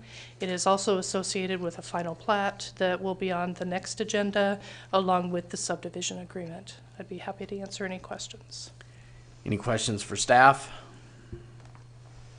Councilmember Jacobus? I had one question that got floated to me, and that was in regards to the continuance of the ag portions of it and the farm until it's developed. Is that going to be something that's going to be allowed in here? The ag portions of this are actually outside of the city limits, but would require a conditional use permit to continue farming on them. And how is the property going to be accessed? Because what I got made sense, and I drove it. The only way to get farm equipment and get semis to haul product out and tractors in is to follow Johnson Road and go into the subdivision and hit Peterson Avenue. And I was just kind of curious, is that allowable? Do we have not a problem with semis and farm equipment accessing grounds to the interior off interior streets of a development? I mean, is there Actually, an in issue? the R district, the R rural district, it doesn't require a conditional use permit. Yeah, No. right, it's But- zoned R, so it does not require a conditional use permit, so that use can be continued by right On the R area. on the R area. And for this specific area, For this specific area, if they wanted to farm any of these lots, it would require the conditional use permit. and that would be something we'd have to have discussion, because I don't believe we Right. discussed that before on other ag grounds and how they're going to access when they're inside the city limits and going through Well, neighborhoods. the ag ground above this, that's zoned R, is not inside the city limits, it's outside of the city limits, it's a donut hole. Do we have anything in any of our zoning anywhere that limits access to interior development streets with semis and tractors? And the weight of the Not in equipment? the UDC, I think that would be a question for Dave. Dave? We do have truck routes in town, but the code also says that you can use the most direct route to where you're going. So in this case, you could take a truck or you could take heavy equipment into this area by the surrounding streets and be legal. The restrictions you would have is oversized vehicles and overweight vehicles, that type of thing, but you'd have that on any road. So yes, you can access these by city code through the city streets. And that's as long as there's no curb jumping? That would be correct. If they went over the curb, there's a section of the code that says you have to use blocking, et cetera, and any damage you cause would be at your expense. Okay, thank you. Any other questions for staff? Councilman Yerger? I too have received some commentary in this regard from constituents in the area, concerned as well about the farming and continued use of the local streets for farming equipment and truck equipment. I toyed whether to put that in the record tonight, but it was already brought up. So I'm not going to enter it into the record, just to confirm that I also received those concerns. And I personally have those as well, especially since this is a donut hole.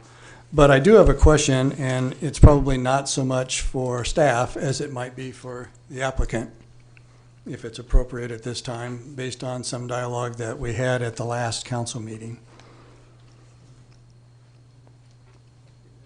Yeah.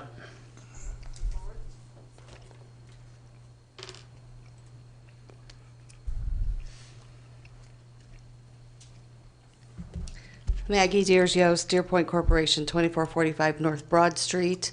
Mayor, council, happy early Thanksgiving to everyone and the other 7 people left in the room tonight. All right, what can I answer for you? And quite honestly, I think as a council member, I apologize for your being in the audience tonight and for us not recognizing that we could have and should have moved you up on the agenda, because the audience was pretty slim and you Well, sat through the whole meeting I as a would result. appreciate that, and the people waiting for me Well, that have well- just flown in today would appreciate that Yeah, as well. we'll so. try to do a better job next time. So my question is this, because I did bring up this question last time with you with regards to And quite honestly, I'm very appreciative of the fact that you're doing further development in that area, no question about it. So thank you very much, because that's certainly necessary. But my question really was one of the donut hole itself and the rationale for not rezoning the whole donut hole at this time rather than a piece of that.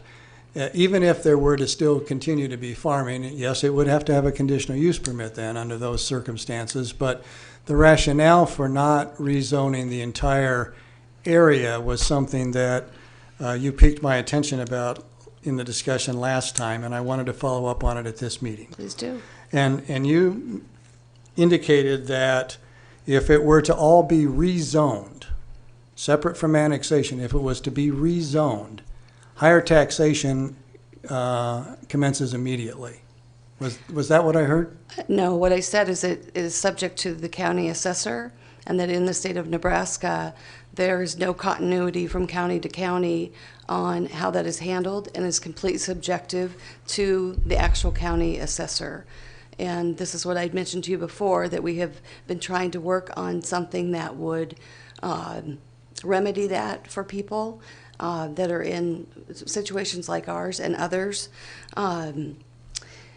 With rezoning it, then you are not guaranteed that you are going to stay at your ag rate, and you will be bumped up, and then so you have to go and you have to appeal that. Do you have documentation from Dodge County for that to be the case? I know you said some counties don't. I'm interested in knowing if Dodge County has rendered such a decision that says, if you're residential, these are the rates you pay. Doesn't matter whether you're a donut hole. You know, it goes, again, and what I'm going to tell you is that we have been to the assessor's office multiple times. Several years ago, the city tried to annex over 1,000 acres into the city of Fremont at that time. And at the time, there was a lot of confusion amongst people over whether it would automatically happen or not.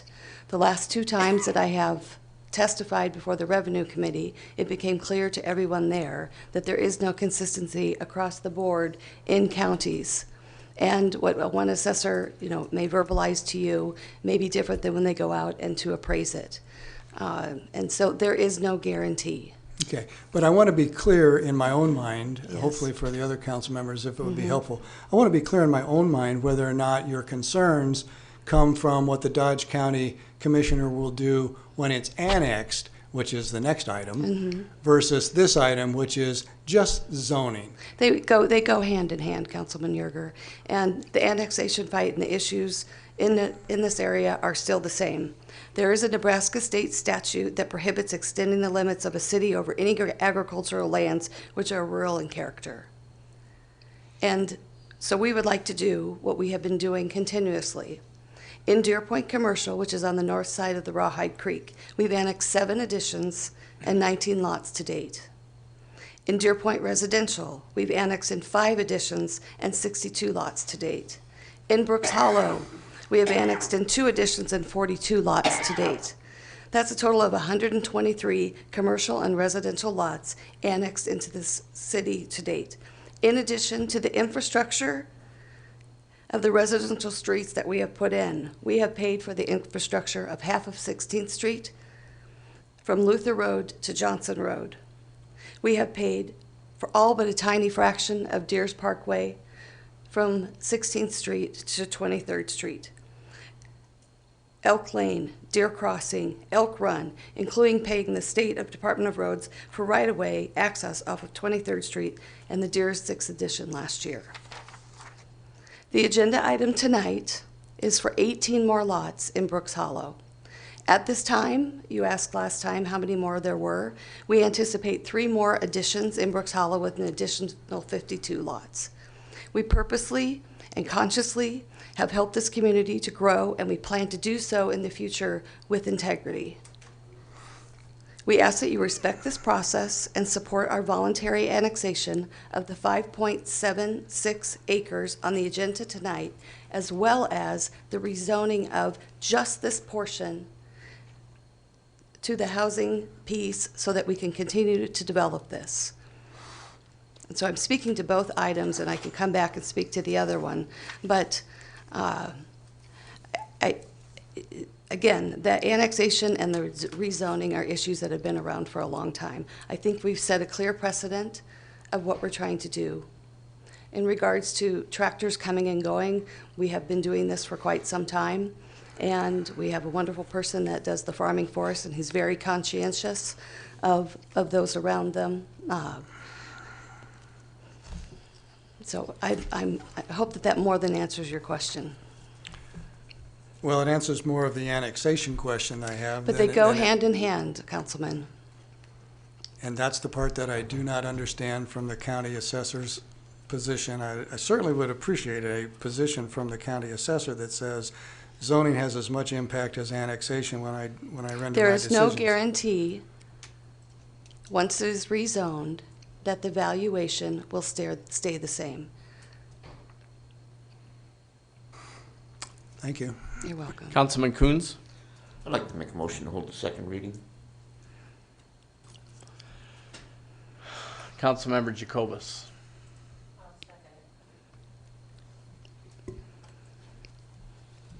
Cast your votes.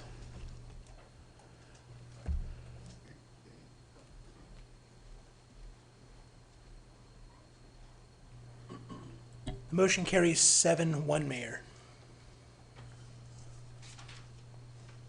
Now we'll have second reading. An ordinance of the City of Fremont, Nebraska, amending ordinance number 5427 as it pertains to the zoning map to rezone the property generally described herein as generally located at Aberdeen Street and Peterson Avenue, Fremont, Nebraska, from R rural to SR suburban residential, providing for repeal of ordinances in conflict herewith, providing for severability, and providing an effective date. On second reading. Third and final reading will be at the next scheduled meeting. Item 25. Ordinance 5514, annexing by voluntary petition, Brooks Hollow, second edition. This would be for second reading. At this time, we'll have staff report. This is the second reading for the annexation that's tied with the final plat subdivision agreement, which will be on the next agenda, and the change of zone that we just spoke about. I'd be happy to answer any questions. Any questions for staff? Councilmember Jacobus? Did you have anybody that questioned or pushed back on this at all? None. I hadn't either. In regards to comments made by Mr. Newton and Ms. Deers at the last meeting, she's 100% correct. With the annexing and the zoning, there is absolutely no guarantees, and we have counties adjoining ours that do it in regards to ag and not taxing them until they're developed. So I can appreciate the concerns, and I think that needs more addressing at the state level, not ours.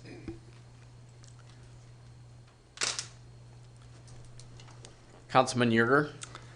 For the record, I did receive constituent input with regards to not annexing the whole area. I understand the donut hole issue here.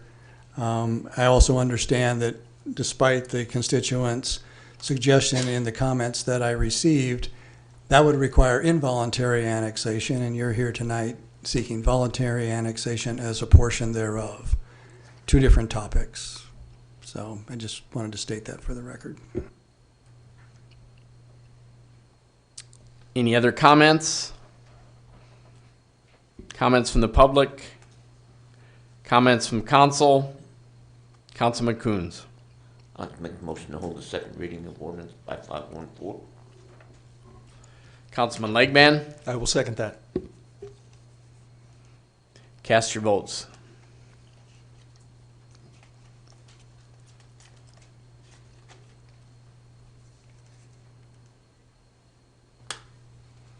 The motion carries 8-0, Mayor. Moving to new business, now we'll have second reading. An ordinance of the City of Fremont, Nebraska, annexing by voluntary petition a property generally described as a parcel of land located in the southwest quarter of Section 18, Township 17 North, Range 9, east of the 6 p.m. Dodge County, Nebraska, and extending the corporate limits to include said real estate, providing for repeal of ordinances in conflict herewith, providing for severability, and providing an effective date on second reading. Third and final reading will be at the next scheduled meeting. Item 26 in new business. Ordinance 5518, repealing and replacing Chapter 3, Article 7, Section 3701 of Fremont Municipal Code titled Municipal Library Operation and Funding. This would be for first reading. At this time, we'll have staff report. What you have is an ordinance that, based on discussion at, I think it was 2 meetings ago, about the hiring of an IT person for the library. We came across code provisions that seem to be conflicting as to what the library board's authority was as far as hiring or being an advisory board. I was asked to look into the issue with regard to the conflicting provisions, and I have a memo in the packet that gives my analysis regarding the legislative history of 3701. So this ordinance is basically a cleanup of my opinion that it was the intent that the board have be an advisory board and not the authority to hire personnel, which is administration's function. So this takes out the last sentence of the current 3701 regarding authority to appoint a librarian and hire personnel. Any questions for staff? Councilman Yerger. I have a few documents I'd like to put into the record before I ask or make a few comments and ask some questions.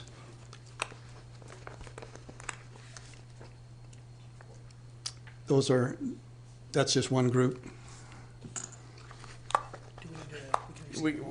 Yeah, and this is the other group. So we'll take them 4 that way.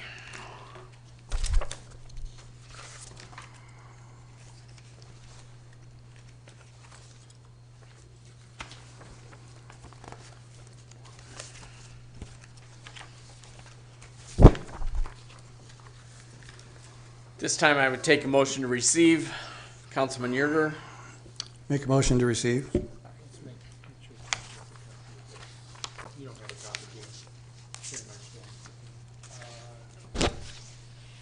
Sorry. Thank you, Jody. Councilmember Jacobus. I'll second the motion. Cast your votes.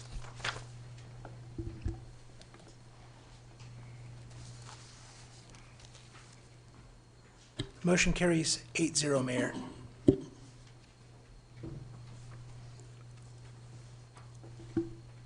Councilman Yerger. I've handed those out in advance of some of the comments that I want to make, just so that you would have them, so that as I make a few comments, you'll be able to refer to them.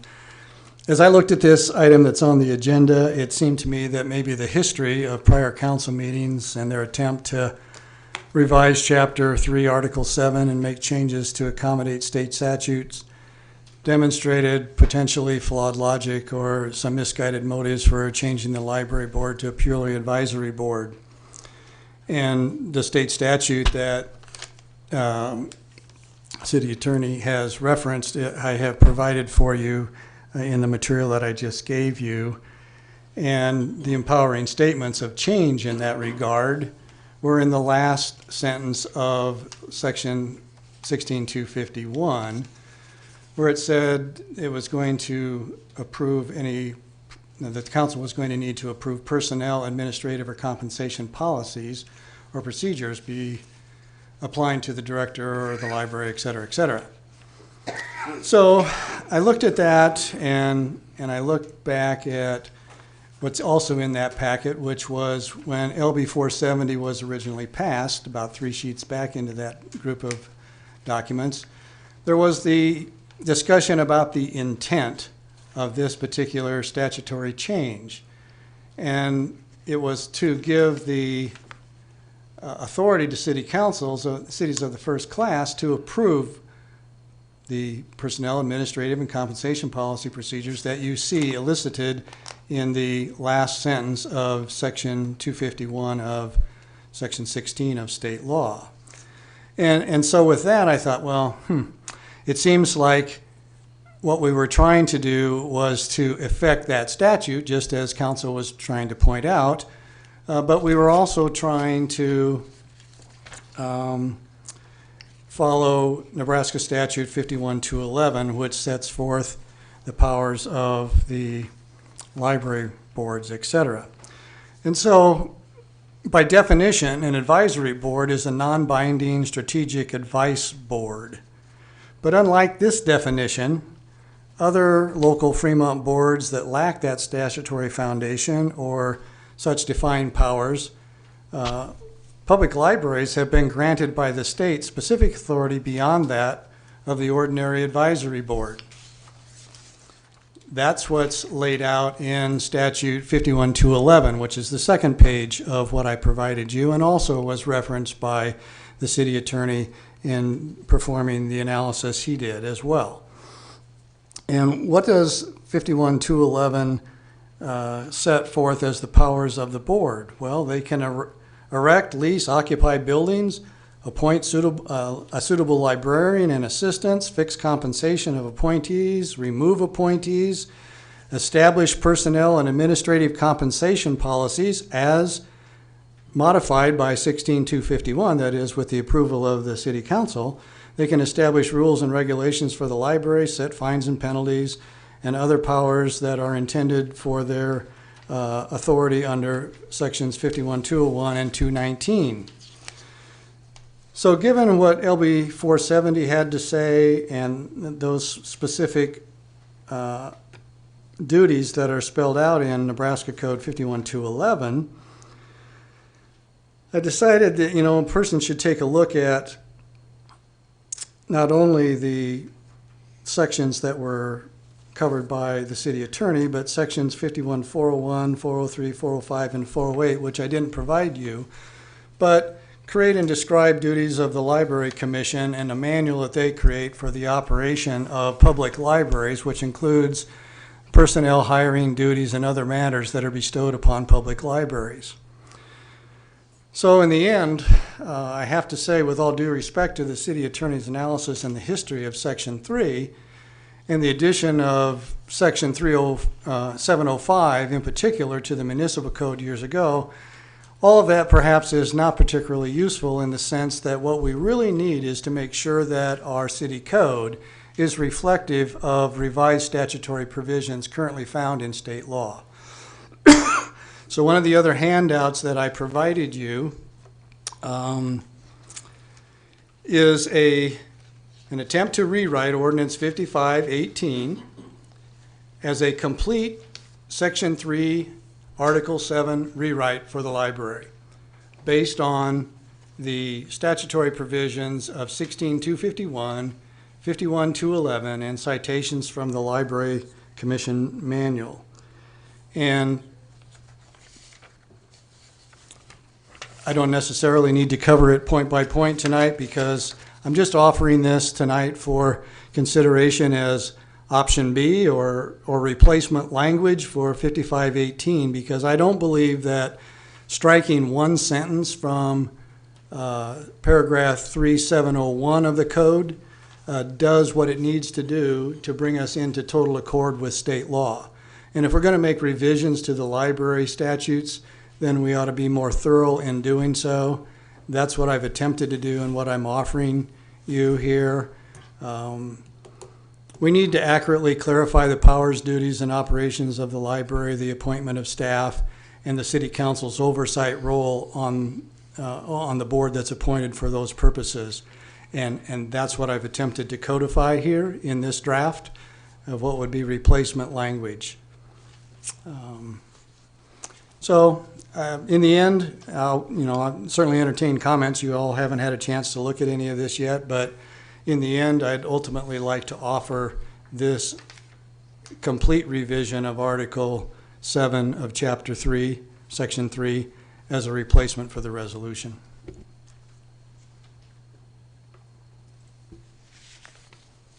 Councilmember Jacobus. I have attended the majority of the staff meetings for approximately just over 2 years. And I do know that at one point, the library director, Ms. Walker, had spoken with her board at board meetings as well as at staff meetings, about going through this same language, that there was issues and cleaning it up. And I did speak with Chair Larry, and I can't pronounce his name well, Jursak? That's close enough. I'm Polish, I don't announce it well. And I also had spoken at some length with Ms. Walker and going through this, and what Mr. Yerger has put in front of you is, if anybody would like to see it later or download their own, I've got all the statutes concerning public libraries, and what he says is factual. There's also history with the Nebraska Library Commission that supports these state statutes. And I've read through this, I've conferred with my own legal. I believe what we're considering in front of us, what's been presented as a proposal to amend and follow through with our first read, is what we need to do, what's best for the library and the library board itself. We've been supportive of the library in the past.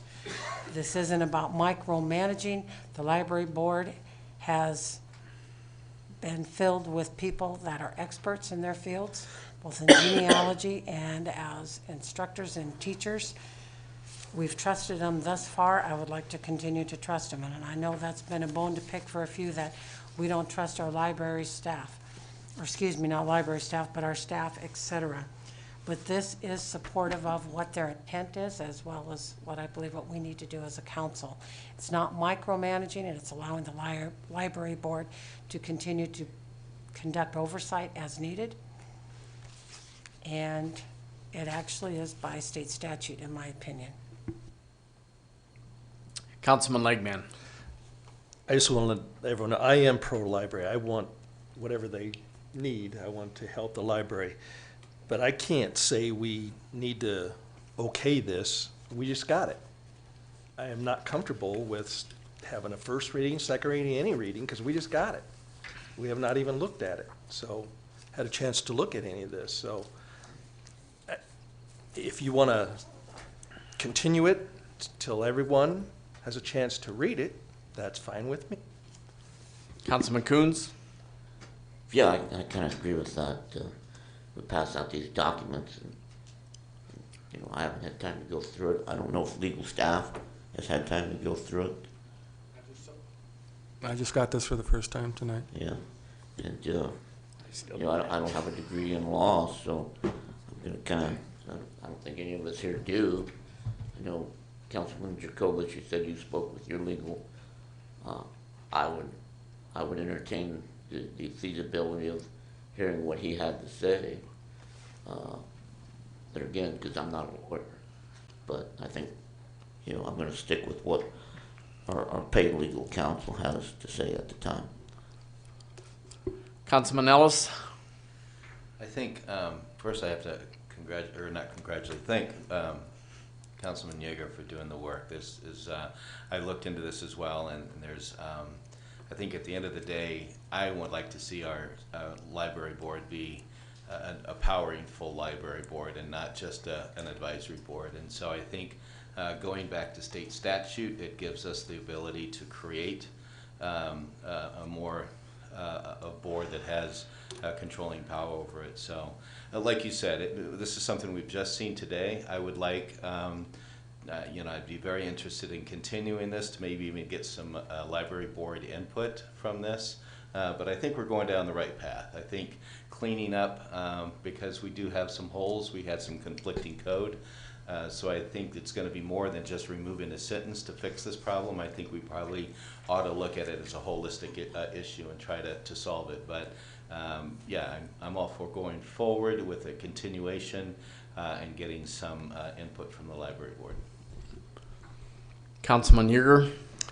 And I don't have any objections to continuing this item for the very reasons that council members are espousing tonight, with an opportunity to read, and for the library board to have a chance to read, and for legal counsel to have a chance to read. Don't have any problem with that.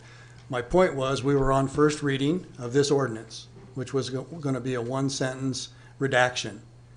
I didn't feel that was appropriate.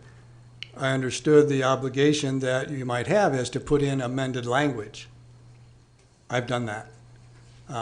but I'm certainly open to continuing this so that there's plenty of time, ample review, to take a look at that as first reading material rather than to do it as second reading. That wasn't my goal. My goal was to get this in front of council so that we could understand why we might want to do a more thorough rewrite of Section 3, Article 7, so that the library board is fully functioning with regards to state statute. That's my goal. Jody? One thing I would like the council members, as you're reading through the materials that you've been given, I too am not an attorney, but my understanding early on in my career here with the city was that libraries that were organized under, is it Chapter 52? Was that the reference, 51? Excuse me, 51. That those library boards, as you're talking about them being more robust and able to rule themselves, if you will, they are also allowed by statute to have a separate property tax levy. They can assess a tax levy in addition to the city's general fund one. So references when you're reading that say they shall have their funds kept separate, et cetera, that's because they have at one point they had the power to levy taxes. I honestly don't know if that's still true, but that was the case many years ago. And when the conversation was, shall we be organized under Chapter 16 or shall we be organized under Chapter 51? Just thought I'd throw that out there. Councilmember Jacobus? I appreciate your comments, Ms. Sanders, and I do know that in that language was not removed. It says library funds shall at all times be in the custody of the Director of Finance. However, I also have no issue with continuing this. I do think the library board needs to weigh in on this as well. And Ms. Walker's not present tonight. I'm not aware that they've had time to review or had discussion amongst themselves. So I'd not be opposed to continuing this to our first meeting in December. That way we all can digest it, as well as hopefully the library board has more time and see if everything's satisfactory. I've had discussion with library board members, but they also need to be present when we have this discussion and we move to change or add. Councilmember Bechtel? I do want to just a little bit of history, just because, you know, the airport board could become an authority which would have taxing authority as well, and the Public Works, or actually the Board of Public Works, which we now call the Infrastructure and Utility Board, could also have that authority if we allowed it. And as a community and past city administrators, this one would have been under Dale Shutkowski and in his legal team. They basically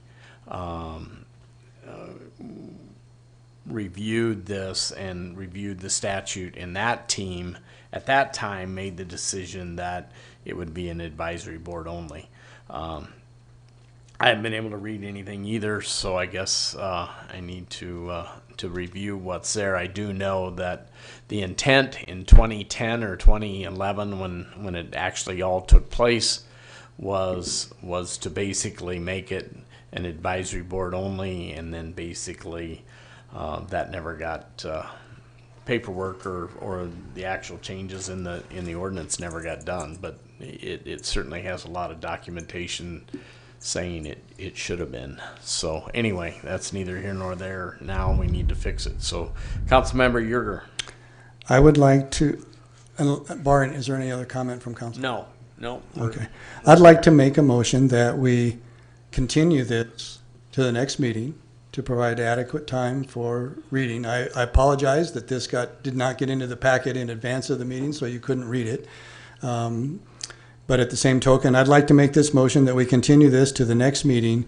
But as a part of that, I would like the entire Section 3, Article 7 redraft considered as ordinance language in that meeting. So is that a motion to amend the existing ordinance language prior to the meeting, or is that a motion to just continue this? He can't talk. My motion was just to continue it so we can have first reading at the next meeting, but I would like first reading to be reflective of the language that I've offered tonight, which is Section 3, Article 7's complete rewrite. Is that as an option? Go ahead. You got it now. If I could fix it, I would. It can be an option as long as it's in the packet. I want the public and all those that were mentioned here have an opportunity to read what's there. So that needs to become part of what we're going to discuss as a part of the continuation. That's my concern. Tim? Well, if I understand you correctly, you want to have this the first reading continued to the next meeting, but include your version of ordinance 5518 as part of the discussion? Yes.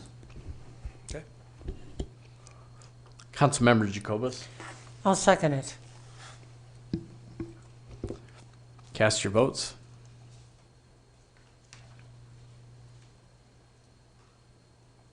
Motion carries 8-0, Mayor. Item 27, which is ordinance 5519 pertaining to the sale and conveyance of real estate, portion of Lot 4 of Nelson Business Park owned by City of Fremont, Nebraska to Del Peterson Associates, Inc., a Nebraska corporation pursuant to Nebraska law. I would take a motion to continue. And I believe is it to the next meeting? Councilmember Jacobus. I'd make a motion to consider that item to our next meeting, December 10th. Councilmember Jensen. I'll second that. Cast your votes.